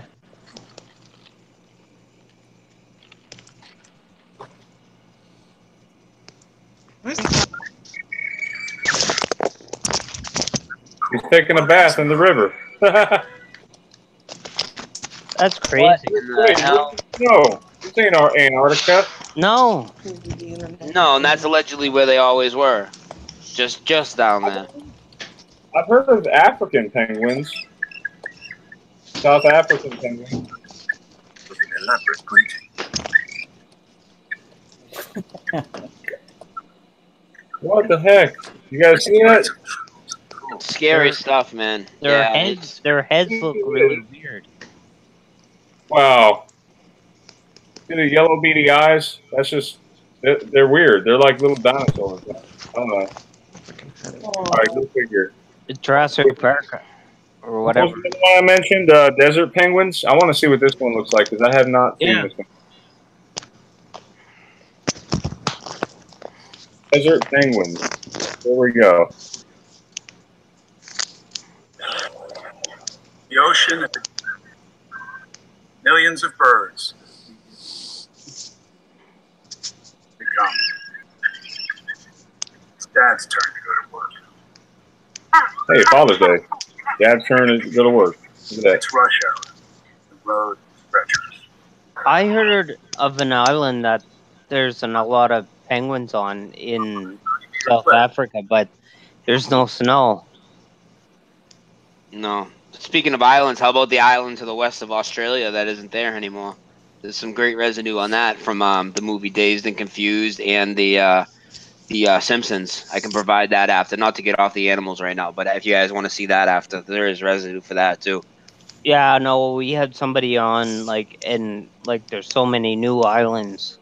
It's They're everywhere. And speaking of geography, we was chatting about this earlier, a few of us. You know, some of the big ones to me, obviously the South America, the Panama Canal running north-south now because South America is so far east. But even like Cuba is like as big as Florida. There's islands in the Bermuda Triangle. It looks like the bite that was meant to be taken out of Jaws now got taken out of the top of Australia. the top border is all messed up. That's a good reference. Doesn't it though? If you look at it, Yeah. the border was like more rounded. Like I know it wasn't a perfect oval or whatever, but it didn't have a square taken out of it. Yeah, and it's funny you mentioned Cuba too, because in my business, we do charter busing, and when the hurricanes are coming in, like when they go into Texas, we'll do all the evacuations out of Houston, and well, we used to, if you remember, back in 2004, we had Hurricane Katrina, right? Yeah. And then after that, we had several other hurricanes, even just that year. And then the next year and the year after in 2008 and so on. And during that time, one of the things that I did, because it was in my business, is I would study how the hurricanes came through, Yeah. I actually have the National Hurricane Center on my favorites, and I would visit it all the time. Mm-hmm. And I would remember, so Cuba was, to me, not a big factor in how the hurricane would come through. And if it hit Cuba, the Cuba would hardly slow it down. And it was just like a little speed bump. And so it would, the thing to note here is that they would have that big open space to come into the Gulf and then cause havoc. And so that's what they're doing. In 2004, they did it. In 2005, they did it. That's great. It's a great point. This is all documented stuff. Now, nobody's ever brought this up before. I mean, I've thought about it just because I am intimately involved in that industry. But I've noticed it. And what happens is the hurricanes, they come up, and like I said, going on, they went in 2008 was Hurricane Ike, and it went straight into Houston. And well, that one went just a little off of Houston, and you know, it was very destructive in 2009. 2008, of course, I say there was a lot of great change in the world. You know, the stock market was dropping. You've had so many, you know, there's the end of a Bush era. You've had a new president that was elected, and with that also, that's when the hurricanes just seemed to stop. In 2010, at least for the Southeast, we had Hurricane Sandy that came later, but that was for, you know, New York, which was unprecedented in its own right, but which is really, if you think about it, is also indicative of perhaps something's different, maybe. And if you go back and you think about it, like, I mean, there's not enough time on this show to explain some of the experiences I felt back in 2010. And somebody earlier mentioned, oh, well, remember when they were talking about all the, you know, world ending and all that stuff? And, you know, yeah, I do remember. And I also remember when, you know, the experiences I've had. And I remember other people talking about, oh, well, maybe the world ended and this is some sort of branch off from that in another reality.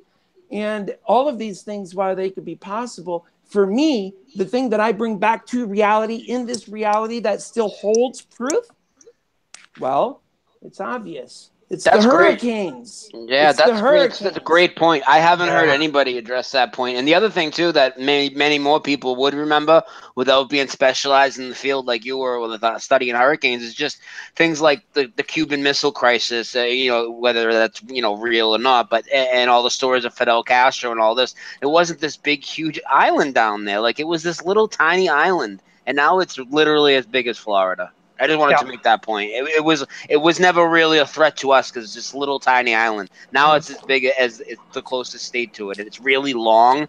It's like long, and it might not be the exact same size as Florida. I'm not going to say 100%, but it looks like about the same size. Yeah, I always remember people traveling there and saying it looked like a cigar-shaped island. It was never underneath Florida. And like you said, I mean, we get hit with so many hurricanes, and most of the time we're glued to the television. I mean, we know it used to be it used to be that it was smaller, right? And now when you look at it, smaller, and it was all the way to the right. Right. And like, this will literally be the end of my story, right? It would the end of that story ends like this. So the hurricanes would go through there. You notice there's a lot of changes. Now you have a time. It's 2010. A lot of people talk about that. It's very intimate to me.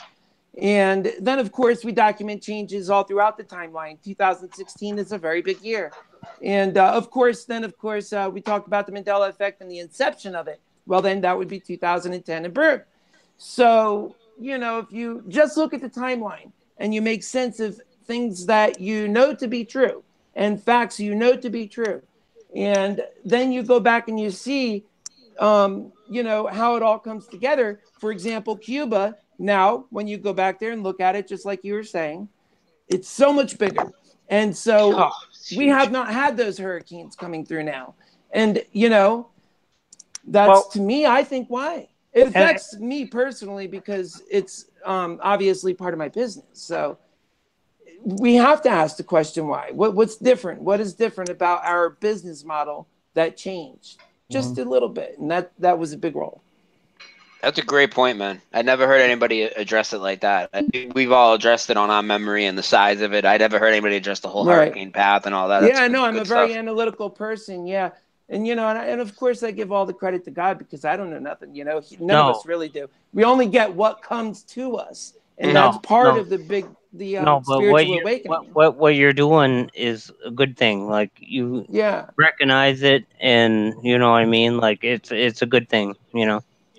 You know, and there's reason we're not all here anyway. So, you know, the people that can are chosen. You know, that's my thinking. Well, we're all we're both from Canada, but it seems like everyone that I met, there's a brotherhood. Like, it's almost like we're all connected. Right. Well, we are a collective consciousness. I think. I don't know. We're awakening at once. Tell me, is this let me see that. Is this reversed for you? No. Does that look right?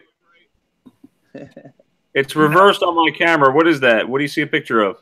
Yeah, no, we see Cuba and Florida and the I Gulf of remember Mexico Cuba being and the more Atlantic angled or Ocean. not. I- It wasn't and we like see- flat, it That was a more darn big. angled. I see you missing Lisa a lot. Yeah, Yeah. Can you share my screen? and we Brian, see a Cuba the size of Florida. Brian, share my screen. Okay. I'll show you the actual. But look Anybody have where residue? Florida lines up. It's supposed to line up with almost the middle of South America. Yeah. That's not like that. That's At ridiculous. the middle of South America, or at the top where the tip of Mexico used to be with the Panama Canal, and now it's on the west side of South America because South America shifted like 1,000 miles to the east, and now the canal goes north and south. The whole thing's wrong. Exactly. But is that a Mandela effect, or is that just us shifting, pole shifting? No, I don't think land masses can't move that fast. No, but like, here's a question: like, how much do you guys believe in Google Earth? Yeah, like, not at all. Are they really? I don't believe it at all. Can you guys hear me now? But if you talk to people, you can talk to people that live in Panama, and I guarantee you they're going to tell you the canal is going north south right now. Hey, you know, whether you're a flat earther or not, and I know there's differences here, and that's fine. I am. And that's I am for sure. Theresa, I hear you. Go ahead, Theresa. Go ahead. Real quick, Damian, keep that up, will you, for a minute? Yeah. Yeah, you can't trust any Google images, and I am a flat earther, and I know that that's not what we're here to talk about, but you know, you can't trust any Google images. But even if you do or you don't, if you talk to people in Panama right now, I guarantee you they're going to say the canal is going more north south than east west. Mm-hmm. It doesn't matter what map you look on, right? And it can be old maps. It can be maps from the 30s, 40s, 50s. Yeah, globes from there. It can be atlases. They've all changed. Even driving like, directions. Driving directions. Yeah, Canada too. How about Canada? Who's Canadian here? One of you guys was. We talked earlier. Right? Yeah. Corey. Yeah. So how about the top right third of Canada? It looks like the ocean has totally decimated it. Like it's taking up. North Pole melted. Like Santa Claus is riding polar bears. Hang on. Yeah. No, what? The North Pole, or not the North Pole, but there is ice still up there. There is no landmass, but there is ice, but they don't show it on the maps any longer. No. So you could still, in the middle of winter, go up and trek up there. Yeah, but they call it Lake North Pole now. Well, and North Pole is in, I think it's the Yukon now. Or can I screen share this image? Can I screen share this map real quick?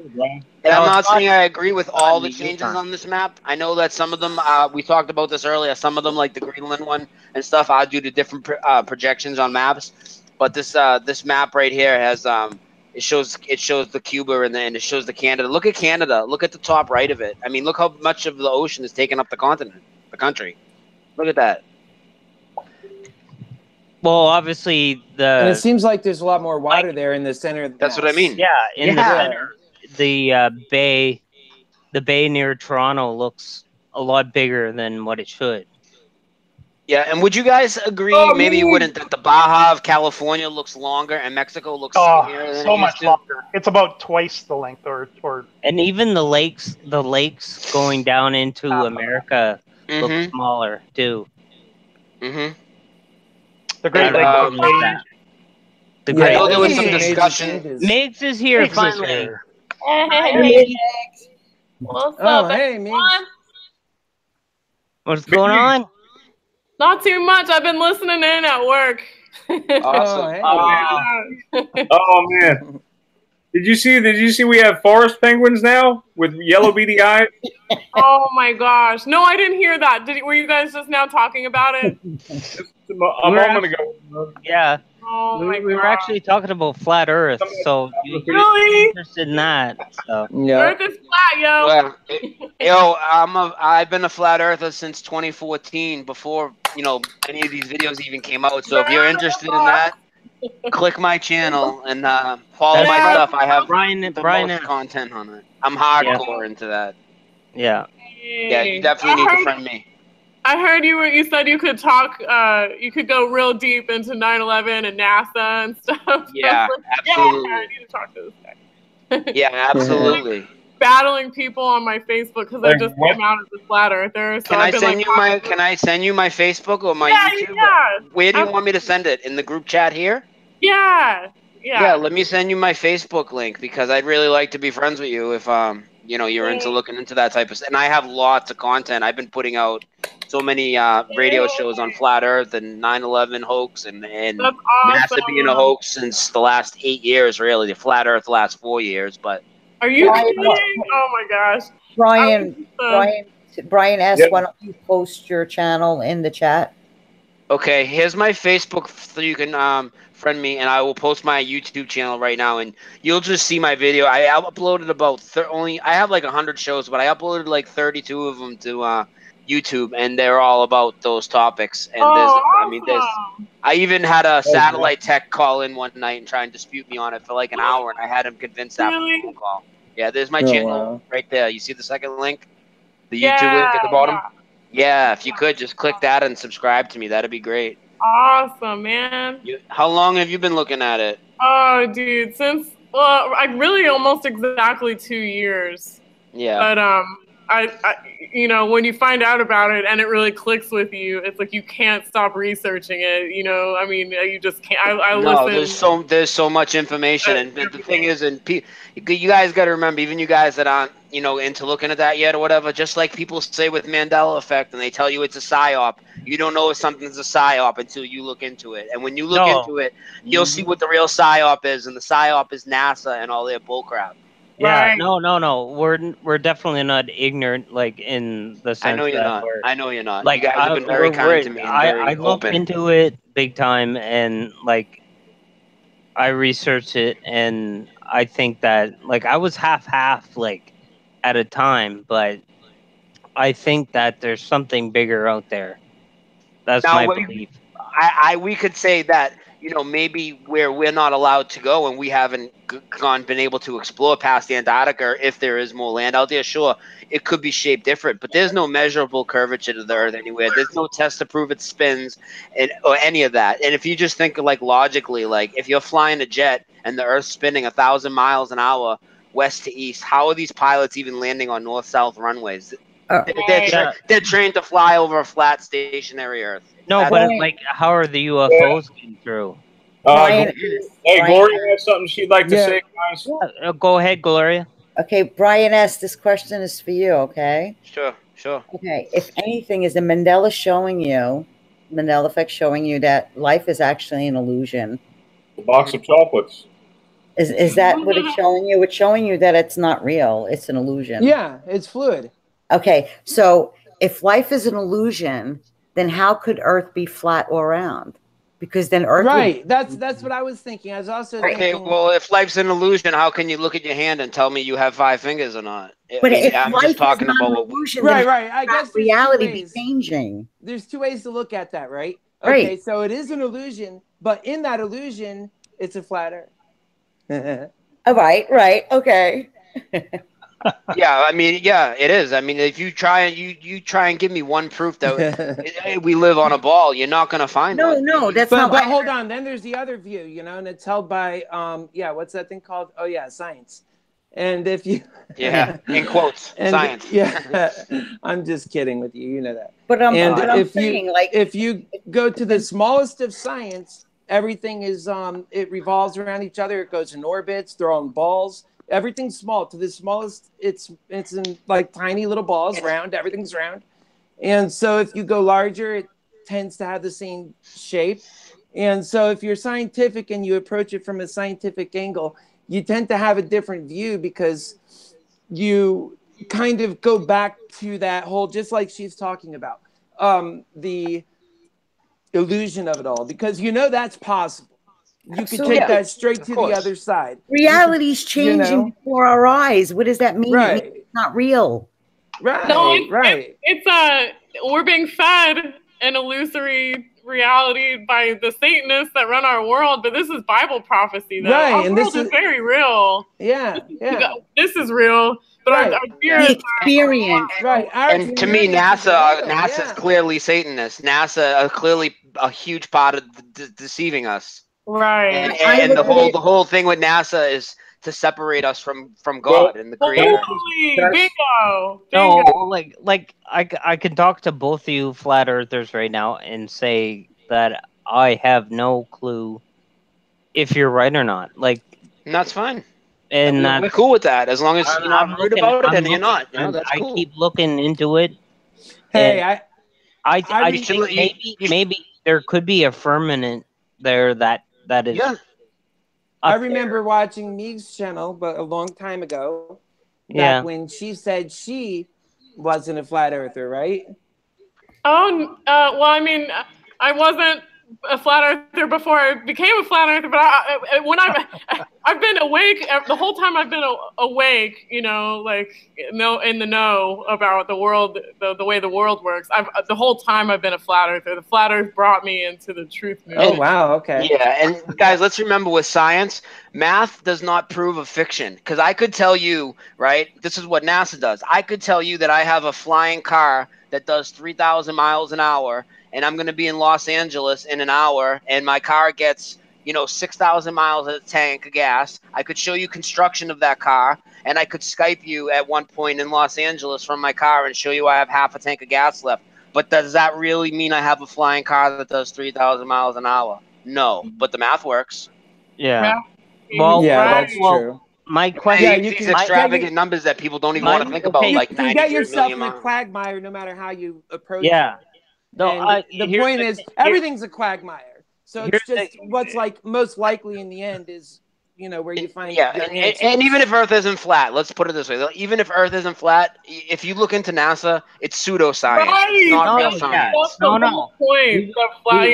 You can call it whatever you want. You can call it a ball. You can call it flat. You can call it whatever you want. NASA is absolutely lying. Yeah, we're definitely we're not right reading about NASA. No, you see, I'm very scientific, so I'm always going to say, okay, let's go back to the scientific method. Let's see what's happening. I'm very analytical. But one of the things that does get me with NASA, so it should be a big deal, is the moon landings and the footage of the moon landings. Yeah, and, And if they lied about the moon really landings, seriously is okay. So there is space. There's all this stuff, but that is wildly whacked out. That don't seem right. Okay, and if they lied about the moon landings, which was allegedly the greatest accomplishment of all time, where does the lying stop? And that doesn't mean that the Earth is flat just because the moon landing is fake. But that means you need to question everything they say. Right. When you start to question everything they say, it all falls apart. Right. So even if you're an analytical person, you have to take a moment to step back and say,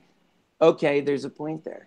And, and if that's your starting point, these are how smart people get into believing this stuff when nobody else understands how they even could believe it. And, you have something that anchors you. And you're like, no, I know that's messed up. So you get in further and it's like, oh, wow, this is messed, And I just want to I've watched a lot of it. It was pretty convincing. But that's why I think somebody else was even saying, yeah, they could see their, your point and everything. And, because even when you watch it, you it's like one of those things you believe for a couple hours, but it gets you. Yeah, it's very convincing. I know when I talked earlier to you guys about what we were going to talk about on the show or whatever, and I talked to Brian, and we said maybe he'll bring up some other stuff. I said, let's just, before I bring up these other topics, let me talk about Mandela a lot. So people know I'm not an idiot. Brian, I want to thank you. I'm glad you mentioned that. While we were just on the topic of hurricanes a little bit ago, does anyone remember the hurricane that nearly hit during 9/11? Never happened. Oh, wow, no. Didn't know about it until sunny recently. Day. It was a sunny day, Brian. No. I remember the story of it, but I didn't remember it not being even a real thing. I remember it being just disinformation as part of, another rabbit trail to look at as part of the hoax. The story floated out there, but the hurricane didn't. Well, especially the other plane that went down. There was no talk of a hurricane. There was no talk of a hurricane. No. It was sunny today. The buildings were down. I was there. I seen it. Okay. There was no rain. Wow. And to tie in Mandela effect, wow. 9/11. There was no news saying that there's a hurricane coming because no, it never happened. My girlfriend is a cop. Her husband is EMS. Everybody would have been alerted about it. Right. Flo, here's the weird thing. There are news articles now that you can find back in newspapers And they claim that, oh, you know, it was offshore so far, and they knew it wasn't coming that way, so that's why they weren't warning. The schools It's would have funny been how it closed. conveniently, The schools would have been closed if we knew a hurricane was coming. New York closes their school if they have an inch of snow. Exactly. Forget about a hurricane. No, never happened. Sorry. Now they're saying they used it for the directed energy weapon, like which to is misinformation. I've called Judy Wood twice on the phone. And Really? she used very deceptive tactics on Well, me. wait They a actually muted me. They actually muted me on the air. She told people I couldn't know the truth. Dr. Judy Wood. They kept correcting me because I wouldn't call her doctor because I called her Judy, but in a friendly tone. I wasn't being rude. And I questioned her on her evidence because when you look at her evidence, I've gone through all her evidence. Her evidence, when you run her photos through photo forensics for Ground Zero, her evidence, her pictures are all staged of Ground Zero. They're all photoshopped. All the images of her cars, you know, she shows images of these toasted cars allegedly as evidence of directed energy weapon. And when I questioned her on it, I said, well, why do all these cars seem to be missing license plates like they're towed from a junkyard? And they got furious. They muted me. They actually dropped the show so they could drop my call. Yeah. So when I got back on the call with her, she said, "Oh well, it's obvious you haven't looked into my work." And I had watched like 6 4-hour PowerPoint presentations by her that are actually titled "Where Do the Towers Go?" The same title as her book. So and I knew people that had her book. I had all the information from her book. So she was being very, very. You know how. Like they'll tell you, so like science. Oh well, you're not. You like Joe Rogan will say, you're not a scientist. You don't wear a lab coat, so you don't have an opinion. That's basically what they were doing to me. So I called her again a few weeks later. People were like, hey, she's on the radio again. She was on a show called the Pete Santilli Show. I called again. They started the same crap with me. But then after the show, that guy Pete Santilli that she was on with, he went on. I guess you can go in a registry domain. If you register a website, they can find out your home address. He literally took my home address and phone number, put it on beforeitsnews.com, and told people my views on 9/11 and told them to come do harm to me. No. This all stemmed from me calling Judy Wood. I have the Judy Wood calls condensed in one clip. If you want them, I'll share the link. Brian, we have a question. Somebody has a question. Wait, Lioness, this is where it gets really weird. 1 second. Now, I lived in New York. That's where I was born. Like I said, I watched the towers get hit. We didn't see anything hit it, but we saw them go down. Do you know that some people that I know swear that there was a hurricane that day? And like, what are you talking about? Of course there was a hurricane. I'm like, you're out of your mind. You're out of your. Like I said, my girlfriend's husband's EMS. She's a police officer. There was no hurricane, but we spoke to people that said, you people are crazy. Of course there was a hurricane. Okay. I remember it from Canada, and it was blue skies. Like, but some people seen a hurricane, Corey, and it just threw me through a loop. I was like, this is so crazy. I was actually right when it happened. I was at Fort Gordon, Georgia. Augusta, Georgia at the time. It was sunny. I remember it being sunny. It was sunny over the entire United States, I think, that day. I was watching a documentary, and they're talking about, like, over the entire, at least, eastern United States, if nothing, like, some people, very clear. It's Mandela. Hey guys, you know what I'm going to do is it all right if I just share a link real quick for the people that are interested in the Judy Wood calls? I'm back. I have both calls condensed into one video that I made. Anybody hear me? Yeah, we hear you. Yeah, we hear you. Oh, thank God. Hey, Theresa. Here's the link right here. Click on that. My phone sucks. Post it in the chat. I just posted it in the chat. What's up, Hey, girl? Meegs. The public chat. The AI is screwing with me. Here, guys. Here's the link. There's my calls to Judy Wood. Brian, She's full of disinformation. There is a Mandela effect video about the 9/11 hurricane. And if you read the comments, a lot of people like, I'm from New York and there was a hurricane. It's really trippy. Oh, wow. no, I mean, that's going back and forth. Because even up here in Canada, I remember I was at college that day, and it was like the biggest thing. And we all watched it on TV. And the sky didn't even have any clouds. No, it was blue. Like, can we pause just a moment? We have someone in the chat. Somebody had a question. Yeah. Don Face. Corey, you want to ask it? I was looking at it earlier. Let me Anyone find else it. have? Anyone else have the moon rise low in the western sky tonight? I don't have a good view me, from. It's clouded from, over here. Can't see. I know a lot of people, obviously, that observe the moon and the sun, being into flat Earth so much, and they have noticed a difference in the height of the moon. Oh, I've noticed quite a few differences because I've taken a lot of videos up there. Okay, Yeah. since we have Brian and Damian here that haven't been on the panel before, what are your take on the simulated sun and moon? I've been talking about the solar. I actually have a show on the solar simulator too in my playlist that I sent you guys, the Judy Wood call. All my radio shows are on. This one I did on the solar simulator. I've been looking at that since before the Mandela effect, since 2014, and this is where I want to address the Mandela effect to do with that, because there's two things that I think the two communities mix up with the flat Earth and the Mandela, and that's the island that we talked about earlier to the west of Australia. I think that's a Mandela effect and not a flat Earth thing, because if that was a flat Earth thing where they're hiding land, it wouldn't have made it as long as it did. It wouldn't have been on The Simpsons. It wouldn't have been in the movie Dazed and Confused. It would have been off the maps a long freaking time ago. I think that's a Mandela effect. But when people say the sun's not yellow anymore, they're right.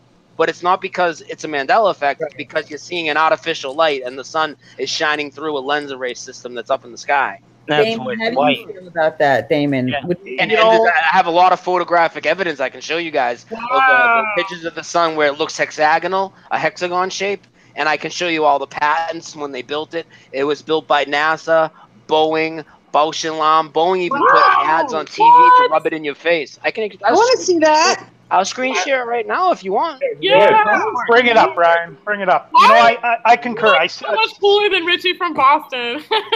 Oh, I've been talking about this for a lot longer than before he was, like a long time. People think I'm crazy. I'm crazy, but I'm not crazy. I'm a sky seeker, and like wait till you see the up there. Yeah. Corey, that must be a Canadian thing, because I'm the same. And all I can say at this point, I don't know if I'm sold on any theory of exactly what it is, but I've seen different evidence, and I've seen what you're talking about, Brian, right now and sharing with us. No, everybody's seen this picture. Well, not everybody, but I want to show you some actual pictures that amateurs take of the sun. Now, this is not natural lighting. This isn't a camera effect. If I could show GIFs, will GIFs play into screen share? Yeah, they will, right? If I run some GIFs, they'll play, right? Because they're on my screen. All right, now look at this. Is the Boeing ad, right? They're rubbing it in your face. They're one of the manufacturers of it. Now, this isn't a real picture of a ball. It's obviously CGI, but this is a commercial that they put out, rubbing the hexagonal solar simulator in your face. Now, not only is there a patent, people could say, oh, well, maybe they're deceiving you and they just put out a patent and everybody believes it. No, but this patent after patent, operation procedures, this patent's for every component that makes it up, not just like the overall one patent for the solar simulator. You know what I'm saying? Right. And I can show you, and it also has this dot in the middle, which I believe, and this is a lot of the photos. Yeah, I've seen that. I've seen that. And that's not a camera effect, and I'm going to prove it to you in a minute. People will say, "Oh, that's a camera lens issue." Well, not only are there finally people around the world corroborating footage that are showing this with different cameras, there's shots of it I can show you where it's actually reflecting off a lake below it, like this one right here. And I can show you a moving GIF of it in a minute. But you see it in the water below it? Oh my God! What? No, you wouldn't be able to see it in the water, no. No, it's not a camera effect. It's actually in what you're seeing in the sky. And then I told other people that said, oh, you're crazy, but they observe the sun. I say, well, I want you to do me a favor. I want you to go through your pictures of the sun, and I guarantee you're going to find a bunch that aren't circular, they're hexagonal shaped. Look at this. Yeah. Wow. No, and there's just there's so many with this is not natural lighting you're seeing, and this is why you're seeing a white sun and not a yellow sun. Now, what happened to our sun? That's up to debate. Is it? I think it's in the firmament, in a layer of the firmament, and for whatever reason, they're maybe filtering out essential nutrients we need to get from it, and they put this solar simulator in front of it. Okay, real quick, Brian. Let me go ahead. Real quick, did you know that the sun is actually a white dwarf? It's classified as a dwarf star now. Oh my God! Oh, really? Wow! Hey, look at this GIF. Look at it in action. Check this out. Our sun was look at the never a centerpiece. dwarf. Oh, what? That's crazy. It's you can see it like it's gleaming the cube. Wow. That's that's Wow. artificial lighting, and it's not anywhere near 93 Zoom million in on that, miles. Brian, a little bit. Is there any way you could zoom in on it? I'm trying to. Hold on, maybe I can make it bigger screen. If you look at it with your eyes, just Yeah. stare at it, you can see the black hole in the middle. You Yeah. can actually see it. Yeah, and that black hole is exactly what is in the designs of it, in the patents and in the ads and in the like. Look at this again. Yeah. Look at the hole in the middle. And if you can do a test, flat earthers have done this. A lot of flat earthers, they won't look at this either. Like, I'm always the taboo guy in every community. They think I'm going too far. But if you do too much. yeah, if you do an experiment with a simple laser and a flat magnifying lens, you can mask the source light of the laser from the observer. So like the real sun can be behind it, and that centerpiece, it can be used to actually mask the sun, like a cloaking, not cloaking like on Star Trek, but cloaking the sun. So it's blocking you from seeing the real sun. And I also believe, to take it one step further, and I know people are going to disagree with me on this, I believe that the reason for chemtrails is not to poison us. It's to mask things in the sky, particularly on days where we would notice things like this. I agree with you. I think Nibiru, when I first saw the second, I thought I saw two suns in the sky, and at the time I've heard of Nibiru, and I had that too. Yeah, I thought Nibiru was just disinformation for when you do see the two of them up there. There could be an outer sun that maybe we don't know that there's only one, because it's definitely a lot closer and smaller than they say. There could be another one, and there could be times of year. There's many. Yeah. You never heard this because you're on here for the first time, and Brian's heard it from me. I actually seen like a blue sun, and I seen a red sun beside like the white. Well, it should be our orange sun, but it's a white sun now. But I think the sun is that was real. It seems like it's too intense now. Like, it wasn't like that before. Oh, it burns now. It stings. Yeah, it's artificial light. It's not the natural sun. Wow. And this is why I want to bring it up, because people do, and they're right. They say the sun used to be yellow. Remember when you were a kid, you would draw the sun, you'd always draw yellow, and you're right, it was yellow, but it's not because it's been Mandela affected. It's because they actually put something up there. Yeah. I'm glad you guys seem to be resonating with this. That really makes me happy. Well, for me, I resonated with it because it goes back to the timeline. For me, 2000 and wow! Look at that! How about that? Oh, dude! What is that? Oh shit! How about that? I believe it. And then you see in the Freemason drawings, or whatever they in their literature, they talk about the black hole sun. They actually have black hole sun. Won't you come? We can go back to away the rain. Yeah. Wait, hold on. Rain? That's crazy. That's crazy. Well, what do you think they did with the real sun? I think the real sun is in a layer of the firmament, and they're blocking it. Yeah. No, but you got like flat earthers believe that like it's moved or whatever, but us ME people we think we're not in the same place. Mm-hmm. You know what I mean? Yeah. No matter what you believe or what you think is causing it, in the end, I mean, sum it all up. It doesn't. I mean, whether it's the smallest change to a logo, a letter disappearing, or if it's huge changes like we're talking about, in the end, things are changing. And if if any one thing can change, that means everything and anything, it's possible for it to change. And that's a good starting point, because a lot of people otherwise they disagree and they start arguing. Yeah. And in the end, I hope I'm wrong, but I think there's bigger changes to come. And the bigger point here, guys, that I like to make is I am kind of the black sheep of a lot of the communities, because they hate the fact that I research these different things. But you got to keep your mind open to everything, and you do, because if you research enough, you could research everything that makes sense why what you're saying is true, and you could do the same. And you're on both sides of the issue. You need to. How do you know until you look? And you need to.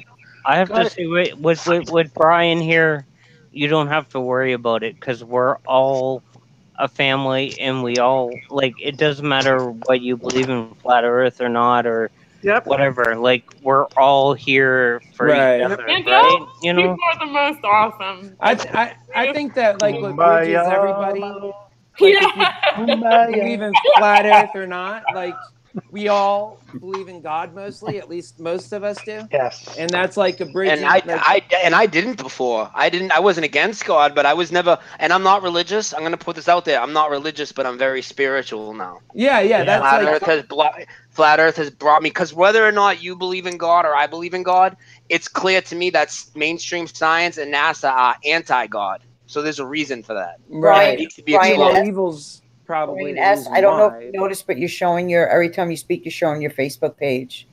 Oh, I'm sorry. Yeah, Thank you you. want to look that. That's cool. He's doing that on purpose. Yup. Oh, We see you having Oh, a chat boy. with somebody. We're all reading your chat. You gotta promote.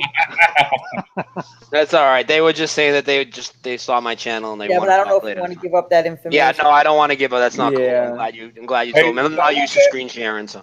Brian, real Yeah. quick, what do you think about CERN? What's your opinion of CERN? I think Yeah. CERN is a scientific. I have a meme for it. Let me show you real quick. It really show you what I think. Who really invented the internet? Let's hear it. No. Oh, Let me show you this one meme real quick, and this will really sum up what I think of CERN real quick. And I want you guys to look at this and think about what I'm saying, okay? And I want everybody in the group to look at it real quick. I have it. It's right here. Where is it?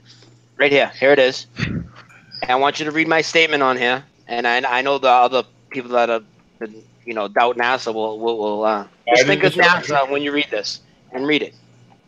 I made this. I make all my memes. Just a scientific hoax to play God and steal your money while doing satanic rituals in your face. Why does this sound so familiar? Yeah, I don't. It's NASA underground. It's all untestable, unrepeatable, unprovable science, in my opinion. Yeah, the money from NASA has to be going somewhere, right? I mean, I think it's going to the gang stalking budget. I mean, $53 million a day to give us fake imagery. No, but doesn't what cost- about here's another question. What about all those tunnels that are being built in the Walmart? That doesn't prove that what they're claiming to do, they're doing, though.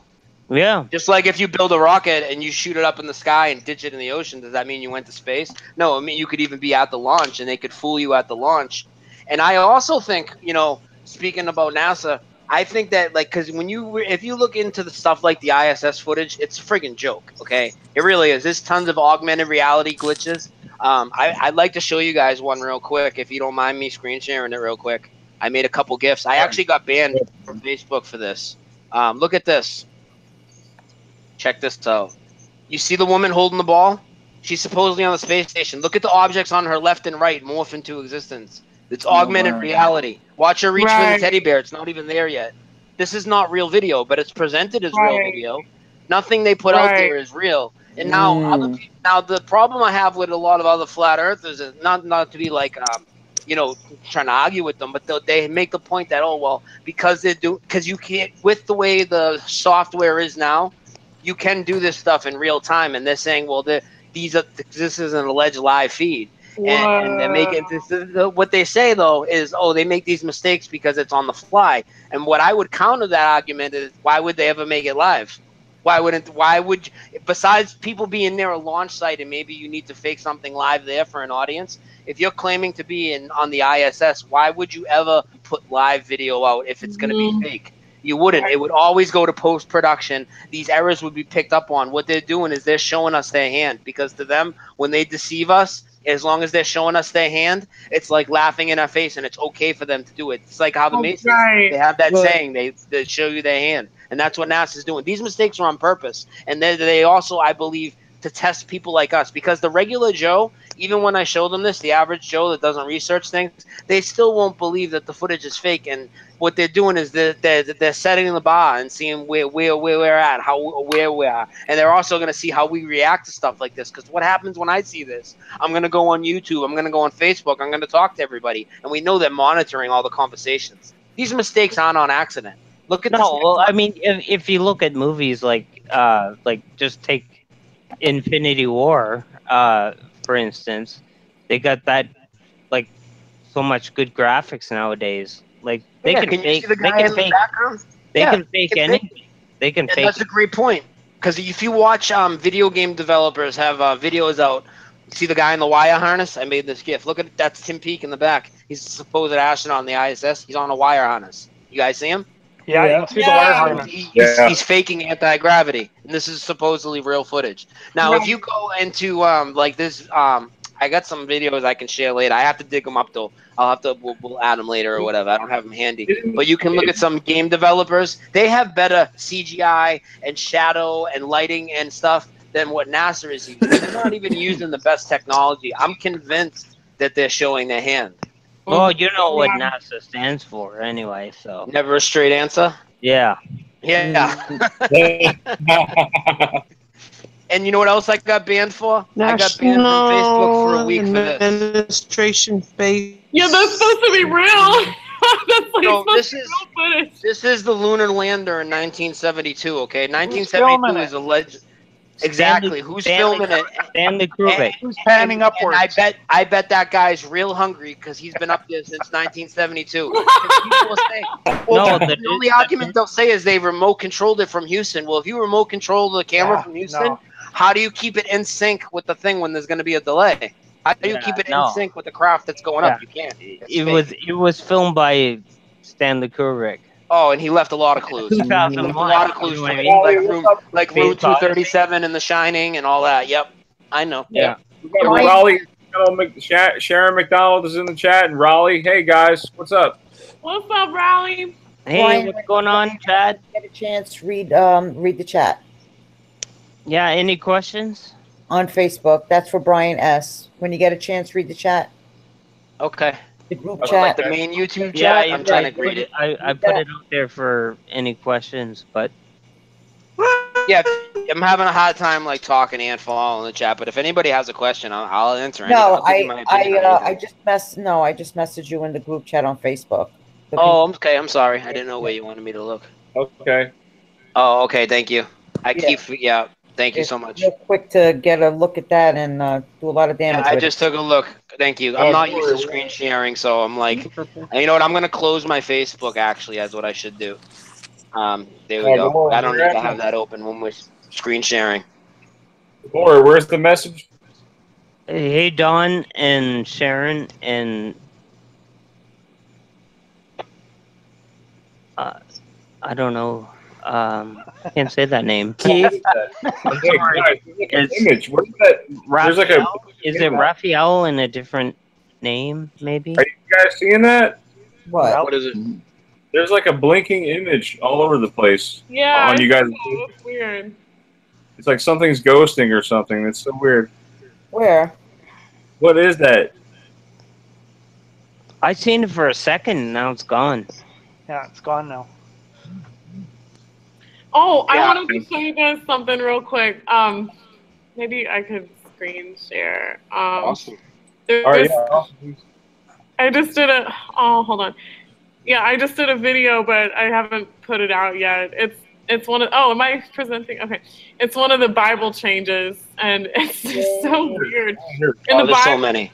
the grammar is just collapsing, but in this one, in this video I was just making, I found where it says always instead of always. No. Oh, wow. It's so weird. Hold on, I'll have to play it. I don't know if you can listen or if you can. Look, Is that New Testament or Old Testament? That's like proper grammar for like even back that time. so 1 Kings 11:36, and it says, "And unto his son will I give one tribe, that David my servant may have a light always before me." Do you see where it says always? Oh my gosh. Like I'm there's no looking it S? up. I'm looking it up right now. Have a light always. Always. Always. Oh my gosh. It's just so stupid, you know. Like, where's the S? But it's Yeah. not a typo. It happens many times in this. It happens like all the time. They have a light always. Always. Always. That doesn't. I mean, it's just weird. Yeah, totally weird.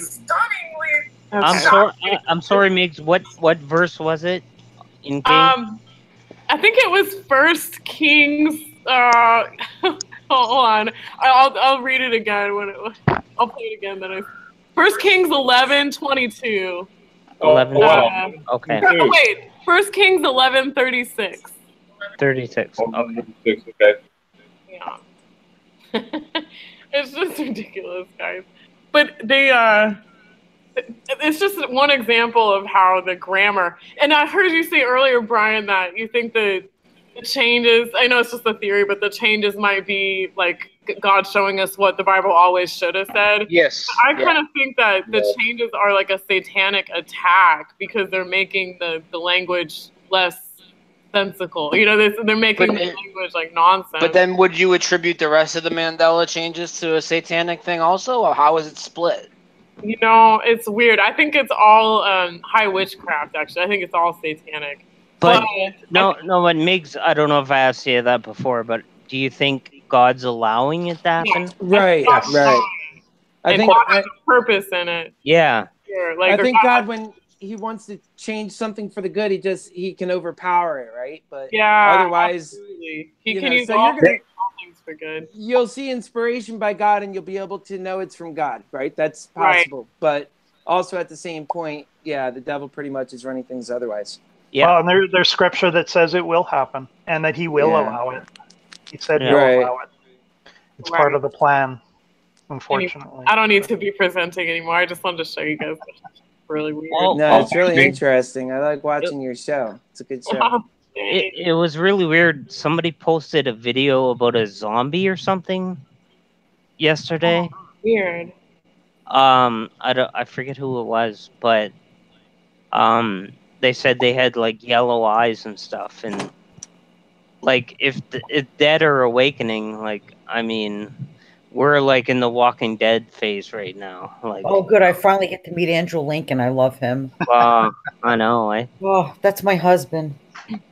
He's supposed to die at the end of the season, I guess. That's why I'm not going to watch it. I can't handle it. No, I can't either. I gave up once Carl died. Yeah. Spoilers for you. We have a question from the chat from Raleigh. Raleigh, what's your question? Hollywood Hair has a question. What is your channel? Meegs. I'm writing her now. It's Meegs B. MEEGS. Yeah.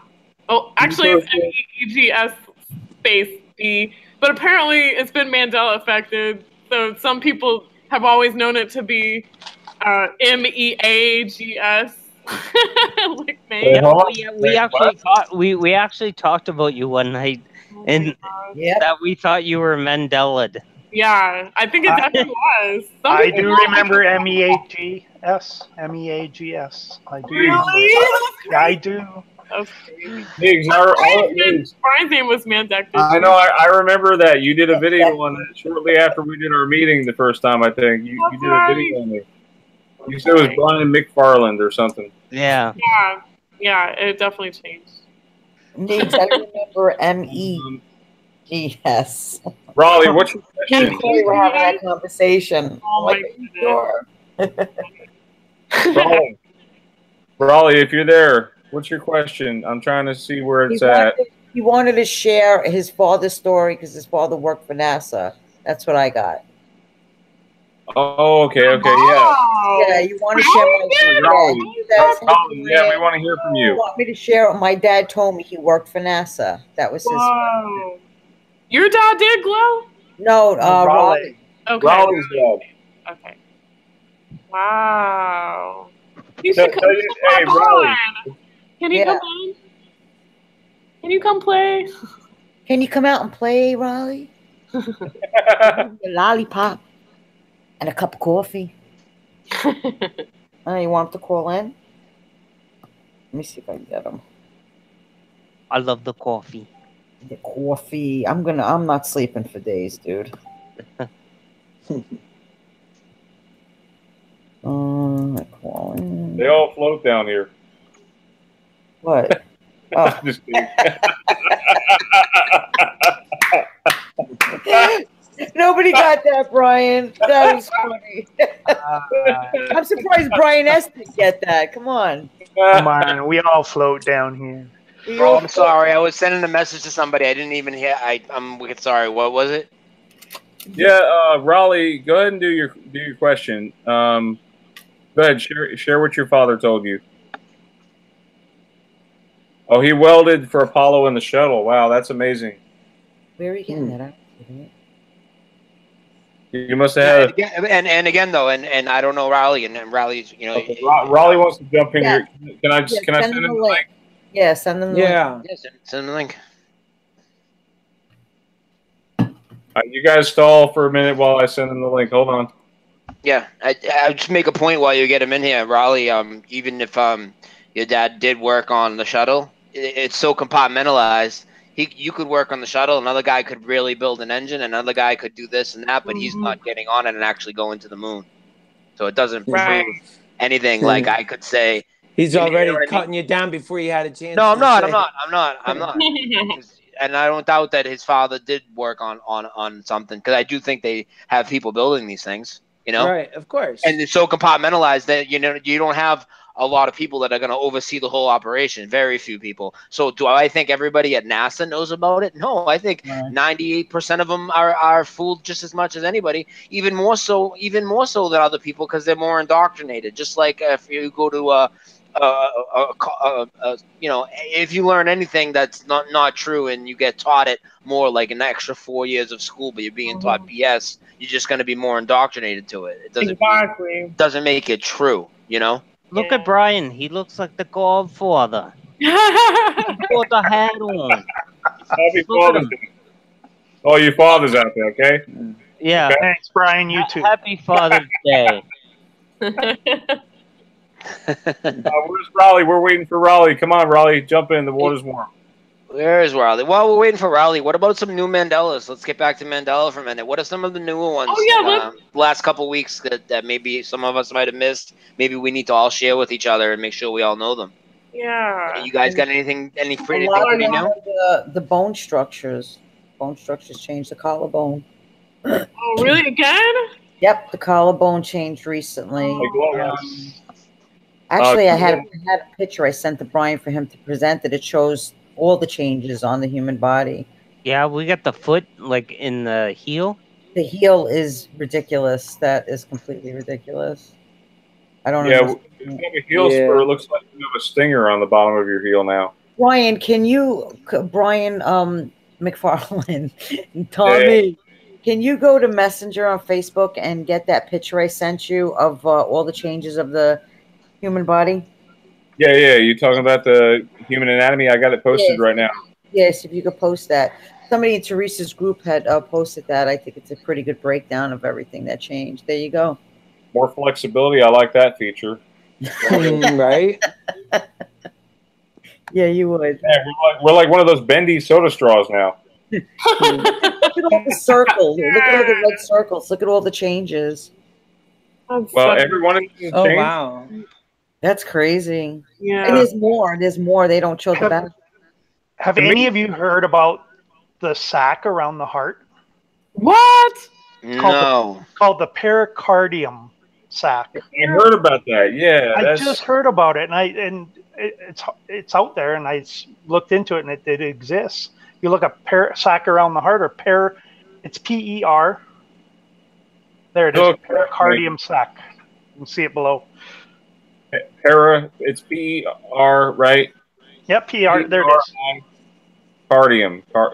Pericardium. Oh wow! I've never heard of that. And if you click on images, and you'll see.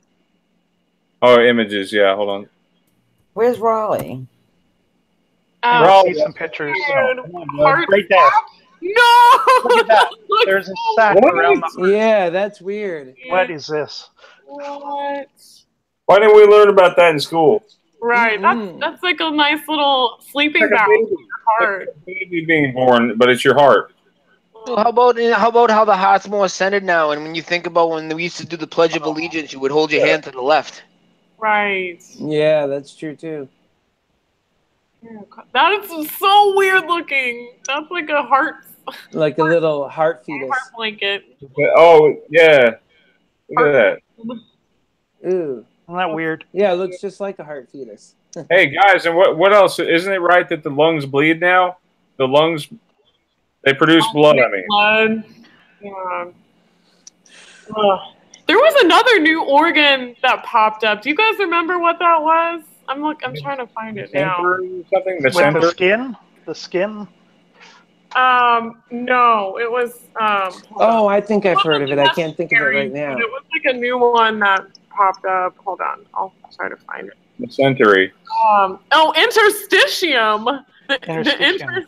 Interstitium. It's from YouTuber 209. Is like the person who covered it. But yeah, it's another like new organ that they stumbled upon and. Yeah. Interstitium. STITIE. Yeah. I think it's part of the skin. Yeah. Okay. Yeah, you were right. I just don't know like, how they could possibly. How long have we been looking at the human body? Like how are we still finding new organs? And the stomach's getting 2 lower parts to it that were not there before. I think Eva did a video on that. So, Raleigh, where you at? Is Raleigh still there? Raleigh, come on in. I mean, the water's fine. Yeah. The water's weird. We're gonna have to cut the chat in about 10 minutes. Come on, Raleigh. You know what? While we're waiting for him, I want to give homage to Brian here because I know Brian's a logo guy. I'm a logo guy too, and I know a lot of people, they got tired of the logos. But you know what? There's a lot going on with logos, and there's a lot of, I think, meaning behind the changes. Yeah. Do you share my screen, Brian? I want to show you guys a couple things here just while we're waiting for Raleigh. Good. Already one step ahead. Perfect. I'm just bringing it up. So I don't think anybody's going to know what this logo is for because it's a localized logo from Alberta. What do you guys think? What letters are these? What would you guess? UL. It looks like UFA to me, but you know. That is a really bad logo. I hear two things. Yeah. I hear LFA and I hear UFA. And I'll tell you right now. LFB. It's not either one, right? What is it? No, it is. It is. It's the United Farmers of Alberta. It's UFA. And I'll tell you, this one hits home for me. Because who would do this from a marketing point? It's like the Sun Kids. No, you have to guess what that is. It's not that obvious. And you know what? This blew me away because I was looking through my old photo. It looks like a Mario Brothers logo or something. I used to play ball, and these were our uniforms. And I looked at this, and it just blew my mind because I'm going, this is not the way the logo was. Yeah. And so my personal photo changed. Oh, it looks a lot more like an LFA on that shirt. Doesn't it? And it was UFA, not LFA. Right. The logo you showed us originally looked more, close. It was a lot blown up. And, obviously that looks so much more like LFA, So bizarre, though. And to change, and I've got a team photo, too, and they've changed, and, of course, everybody's uniform and in my photo. So, again, showing the past has changed as well. Unbelievable. And there's so many words that have started merging and connecting, and I know Brian has covered most of these, if not all. There's so many, and ones that weren't connected before. Wow. It's like on, and again, there's some local ones in this too, but it's unbelievable. I want to point out a couple that really, a lot of people argue, this is just marketing and it's. Wait, hold on. Can you go over there to starter? To where? Where it says starter. Yeah, I don't remember the S&T being joined like that, and I covered that a while back. I know. So you might want to check it out again. I know I've started going through my stuff just to see if anything's changed again. Because I find a lot of things change in steps, and will change 2 or 3 the Frosted Flakes one is trippy. If you look at the L and look at the L and A. Why would they need to do that to the L and A? Don't forget the well, it's not a logo, but don't forget our social security card too. Yes, and a lot of things like that. And movie type. If you go back and look at movie posters now, tons of them are connecting. And I know Back to the Future has been covered. Godfather, I think people covered. Tomb Raider, the original one. There's tons. Now, I'm going to show you 2 things, though, that make absolutely no sense. And one is out in your area, Corey. Oops, it's not this one. Here's some other ones that from the past. Knight Rider, speaking of that earlier. The G and the H are connected now, and the E and the R. Manimal. Manimal's completely merged, the A and the N. Oh. And a lot of merging. There's a lot of connecting going on. There's also, look for this. You'll see a lot of letters are being elongated sideways. They're being stretched sideways. Oh, yeah. So just like our geography is being A's are a lot of A's and logos are now like upside down V's. Tons of upside. There's so many letter changes. I've got things for just about every letter. Yeah, the the new funky RNA G. big time. Check this out, though. Corey, this is out in Ontario. Look at the word ambulance. Oh, weird. LA in the end. They will not do this with emergency vehicles because they need it to be clear. And the next one I show you is going to blow your mind. There's a video. I went online, started watching a video of an old Star Trek Voyager character. The one, what's her? I forgot her name now off the top of my head. But anyway, she was arrested, and this is from the video. Look at the word police. Yeah, that looks They are now crazy. the POWs. They're POWs. The POWs. Wow. There is absolutely no way that they would do this. No. And There's so much of this going on too. This is everywhere with the letter connecting. I've spoken to some people about you look at the Sunkist can. It looks like it says Sunkist. Everywhere. Yeah. Like, it's everywhere. We could go on for days about all the we could. The lettering. Just the lettering. Never mind the logo changes. Just the lettering. We could go on. Exactly. I mean, but just to show, it's not just marketing and logos and there's absolutely no way emergency vehicles. We brought up Star Wars earlier. Is Damian still here? The Star Wars letters are connected now too. In the logo. I know. And they weren't, and I've got great residual on that too. But and Damian, I'm like you being from out west. Yes. You know Matthew Good. Yes. Like the Matthew Good band. Like, have you listened to him? Yeah. Like some of his songs? Recently, no. No, but I mean, like, isn't it funny how one of his songs used to be advertising on police cars? Yes. You know what? I forgot about that. Yeah. And it's funny that they all do that now. Like, they've got advertising. They do. Tells you where we've gone. Yeah. And it was like he had sung that song like long before it happened. Like, you know what I mean? It was, to me, that's weird. Exactly. I agree. Hey, Damian, you should do anyways, I wanted to share that with you guys. Thank you for sharing that. You should do a video. Good. So, guys, I'll give it to you to do, Brian. Okay. Yes, if you want to send that to me, I'll give you credit for that. Okay. Sure. No credit needed. I'll give you credit for it. Thank you. If Meegs gonna give us a prayer if we're leaving? Yeah, I'd be happy to. I don't know if Brian's want to wrap it up now or not, but yeah, we're fine. I was just going to talk about rainbow trees and rainbow mountains, but that's old news. Rainbow mountains, yeah. Rainbow trees. Good, and rainbow mountains. Oh, were you going to talk about the trees? You want to see them? Have you ever seen the rainbow trees? Yeah. I'll tell you, they never existed. Yeah, they didn't. So many rainbow things, rainbow animals. Yeah. This is new for me, so I'm interested to see. Yeah, let's see it. Let's see it. Who's that guy, Marlon Williams? I see white people. Yeah. Marlon Wayans. Residue right there, folks. Okay, so we're looking at rainbow trees really quick. I know we talked about rainbow stuffs a lot, like rainbow moons, right? Moonbows. Moonbows, yeah. Well, like I don't want to put anything against people that are gay, but do you think that maybe that's more prominent? Like maybe they're putting it out there more, like with the rainbow thing? Oh yeah, it seems to be a usurping of the symbol of the covenant. Whoa, guys, I mean, look at this.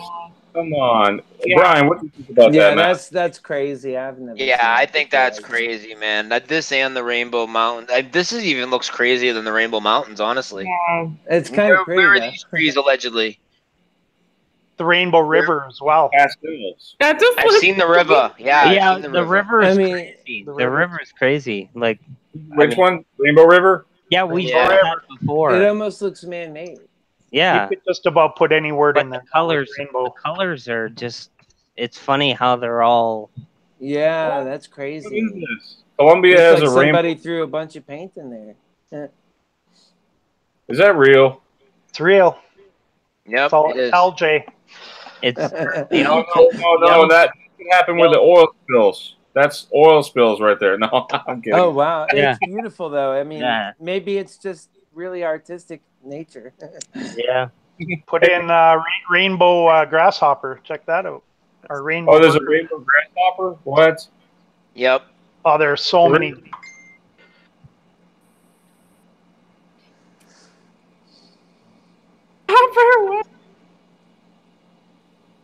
And then we'll lead out with the prayer, okay? Oh wait, they call always it a good. barber pole. What? It's a barber pole Oh. grasshopper. That's crazy. There are so many other brightly colored ones too. I mean, there you go. It's hard to keep up with pretty It much. is. Oh, the animals and the Yeah. Yeah. Oh, there's so many. There's so Colored many. I know. rascals, I know. colored- There's like There's just so many. It's Look very at them all. interesting. Though. Look at them all. See? Oh my god. Wow. Isn't it crazy? Oh, that's crazy. That is That insane. is insane. Never. Always green or brown. Never. No. Wow. Yeah. Look at that one. Beautiful. Oh, it is. I'm almost in. It's lovely looking, but Now, do the rainbow Sights and wonders, right? Sights and do the wonders. rainbow crickets hang out with the rainbow trees Are those in the eyes? rainbow forest and the No, no, rainbow this maybe Robot. we're river in the rainbow. with the rainbow mountains? Yeah, you know. Gosh, I didn't mean to click on that one. Oh, here we go. I mean, Gloria's already naked, so I mean, you know. All right, Glow, we're gonna Oh. Meegs, we're gonna need a prayer here. Please help me. Oh my goodness. Thanks, Corey. Thanks for letting everybody know. That's great. Everybody got a visual? Thanks That's for making me laugh. Oh. By the way, guys, please check out Brian's channel also and a lot of his other radio feeds he does, okay? His link is down in the description. Thank and you also very Meegs much. B. Oh, you're welcome, Brian. And Meegs B's stuff is in the description as well, her channel link. Go ahead, Meegs. You want to do a prayer for us? Oh yeah, yeah. Hold on, just a second. Actually, if you guys have just like 1 second to listen to a plea for a friend of mine who's targeted. It's not Serenity, but my friend who's a targeted individual. He's so cool. He has a channel on YouTube. His name is Next Level, and he's just awesome. He's from New York, and he's a targeted individual. Just got kicked out of his apartment a couple days ago, and now he's unfortunately homeless. And if you could present me real quick, Brian, I just want to show his channel real quick so people can can check it out and support him. Thank you. Okay, yeah, this is his. I'm not sure if you guys can see. My computer's going really slow, but he's just a super sweet guy, and I feel terrible. Are you guys able to see? No. No. We can see you. Okay, so this is his channel, Next Level. He does really interesting podcasts about targeted individuals, and he's Mandela affected too, and he talks about the Bible changes on his channel too. So if you guys want to check him out. He's awesome. And then, yeah, I'm sorry, my computer's so slow, guys. That's what his channel looks like if you guys want to sub. No, anyhow, prayers to him, like, you know. I can't see it, Meegs. Can you know the green button to present? Can you see that on the left? Screen share. Oh, is it not presenting? No, it's not screen sharing. No, I'm presenting you, but you're not screen sharing. Oh, weird. Okay, here we go. Okay. Do you guys see it now? No. Yep. Wait, there you go. There you go. Wow. Okay, awesome. Okay, so this is his page, and then this is his PayPal. If you guys see it, even just like 25 cents or $1, if you guys can do anything, it would really help him out. Almost now, but anyway, I don't want to take up too much time. Yeah. So who is he again? Who is he? He has a podcast. He's doing a regular podcast about targeted individuals. He's a targeted individual himself, and he talks about gang stalking and electronic stuff. But he's also Mandela affected, and he's friendly to Mandela folks. So yeah. Anyway, thanks for checking it out. If you sub to him, that's awesome. Thanks, but anyway, that's sweet. I will lead us out in prayer if you guys want. Yeah. Yes. Dear Heavenly Father, we just come together tonight, and we just thank you so much, Father, for bringing us together. Lord, we're just so happy that more and more people are waking up to this and joining in our crazy surrogate family, and we're just full of joy, Father. We just ask that you help us wake more and more people up and just bring more and more people to the truth. Yes. Father, in Jesus' name we pray and we praise your name, Lord. We thank you. Amen. Amen. Amen. Thank you, Meegs. No problem, guys. Meegs, where are you from? Are you from the United States? You from St. Louis. Sorry, I'm like pushing us into a portal. Nothing with I'm from St. Louis. Yeah. Oh, Louis, cool. Missouri. But I grew up in Southern Illinois. Oh, that's a trippy video thing, man. Yeah, I've seen your channel a lot. I was just mesmerized by it, Megs. I was just like getting into it. I know.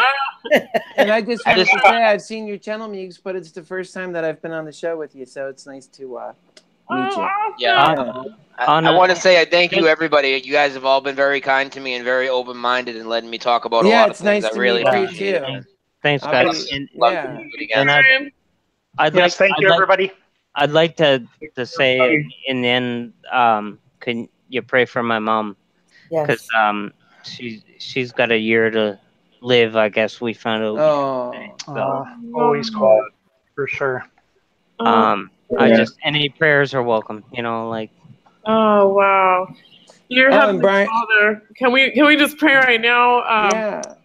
Dear Heavenly Father, Lord, we know that you are powerful, Lord. You are a good God. You are a God of healing. You are a God of miracles, and we just ask you to lay your hands upon Corey's mom and just pour out your healing upon her, Father. We just ask you to heal whatever's troubling her, Lord. Take away her pain, Lord. Just restore her to full health again, Lord. We know you can do this, Father. We know you are a good God, and we just ask you, pour out your healing upon Corey's mom. In Jesus' name we pray. Name we pray. Amen. That Amen. is beautiful. Amen. I'm sorry to hear that, Brian. Yeah, I'm sorry, Corey. That's Corey, horrible. I'm sorry, Does she have cancer or? Yeah, it's stage 4 pretty much. Like I said, all the prayers. Thoughts and prayers, I Corey. would be Thoughts and prayers. devastated before, but I think with the Mandela effect, I've been so close to God that like I have a belief that maybe something will be done, and if not, she's going home. Can I make a statement about God? What I think, and I'm not coming from a religious standpoint because I'm not religious, but I am spiritual. Like I said, I do believe there's a creator. I think God doesn't care what religion you are or follow, as long as you're a good person. We're all obviously aware people, and we're trying to wake people up. And I think when it comes time to be judged, I think people like us are all going to get into heaven, whether we practice religion or not. Right. Yeah, I think so too. As long as we're good people. As long as we're good people. That's what I tell people. God knows I'm a good person, and God knows I try and help people and try and inform them, and I don't do people harm. And I don't see why we wouldn't all we shouldn't fear that we're gonna go somewhere else. I think we're getting into heaven, and I think see, I could explain something that would actually end up taking a lot longer, so I'm not going to get into it. But that makes sense. As long as we live by the 10 Commandments and the other commandments to love everyone as you love yourself, you know? Right. Well, there's power in the name of Jesus. Oh yeah. I'm sorry I made you cry, Meegs. No. I'm not crying. I'm just okay. And Corey, I lost my brother 3 months ago. It's really hard. I understand what you're going through. Yeah. Oh, thank you, Brian. Big hugs to you, Corey. Yeah. Yes. You actually knew him, Brian. He was my brother who got in on the group chat once, and he was talking to you and Theresa and some of the others, and actually he died this year on March 23rd. So. Oh. Yeah. Sorry to hear that. I'm sorry, man. Yeah, no, it's incredibly tough, and I lost my mom in 2012, my dad also. So. Yeah, that's incredibly hard, losing people that you love, you know, and it just reminds you that you it makes you realize that the more you lose people you love is the more you have to grab on to the love of our Creator. And so if there's a beauty in it all, it's that you know, we could get closer to our Creator when we lose the closeness we have with the people in this world. You know, it's sad to think of it in one sense, but we're all, somebody said earlier, we're, you know, of the same energy, and it's like we really are, you know. We are. Yeah. And not only that, remember, we're all brothers and sisters. Things like racism and borders, that's all just to keep us, you know, arguing amongst ourselves and keep our eyes off the people that are really controlling us, the real enemies, because they're all colluding together. Whether you believe in Mandela, NASA, Flat Earth, 9/11, any of these things, it's clear that these bigger nations like, you know, Russia and U.S., they're not enemies. The Cold War shot was never fired. Those are the people that are colluding against all of us, and we far outnumber them. We let them control us with these false borders and different races. Who cares what color your skin is, what race you are? None of that matters. Hey, Brian, can you show Meegs your shirt real quick? The front of your shirt. My shirt, my buddy that's actually in the chat, Chief Heath, he made this to me. He sent me a few of them. Throw away your television. I have another one that says "War is cavemen," and another one that says "What's cracking." Wait, can I order one? Yeah, you actually could. I'll Facebook you his site after. Like, awesome. It's Veritas Apparel. Yeah, it's really cool stuff. All T-shirts with a good message, and they're like $20 at the most. Can you put it in the chat in case anybody wants? I wanted to thank everybody for coming on today, and that we could come together and talk about these MEs in a peaceful manner and express everyone's opinions. I hope everybody got a chance to say what they needed to say. You know, Theresa kind of got off early, but you know, I'm pretty sure she got to say everything she wanted to say as well. So thanks, guys, again for joining, and thanks for having me on, Brian. Thank you, Brian. Guys, thanks for hosting, Brian. Thanks, Godfather. Always good to have you. Peace out. Happy Father's Day. Yeah, thanks for the invite, guys. Happy Father's Day.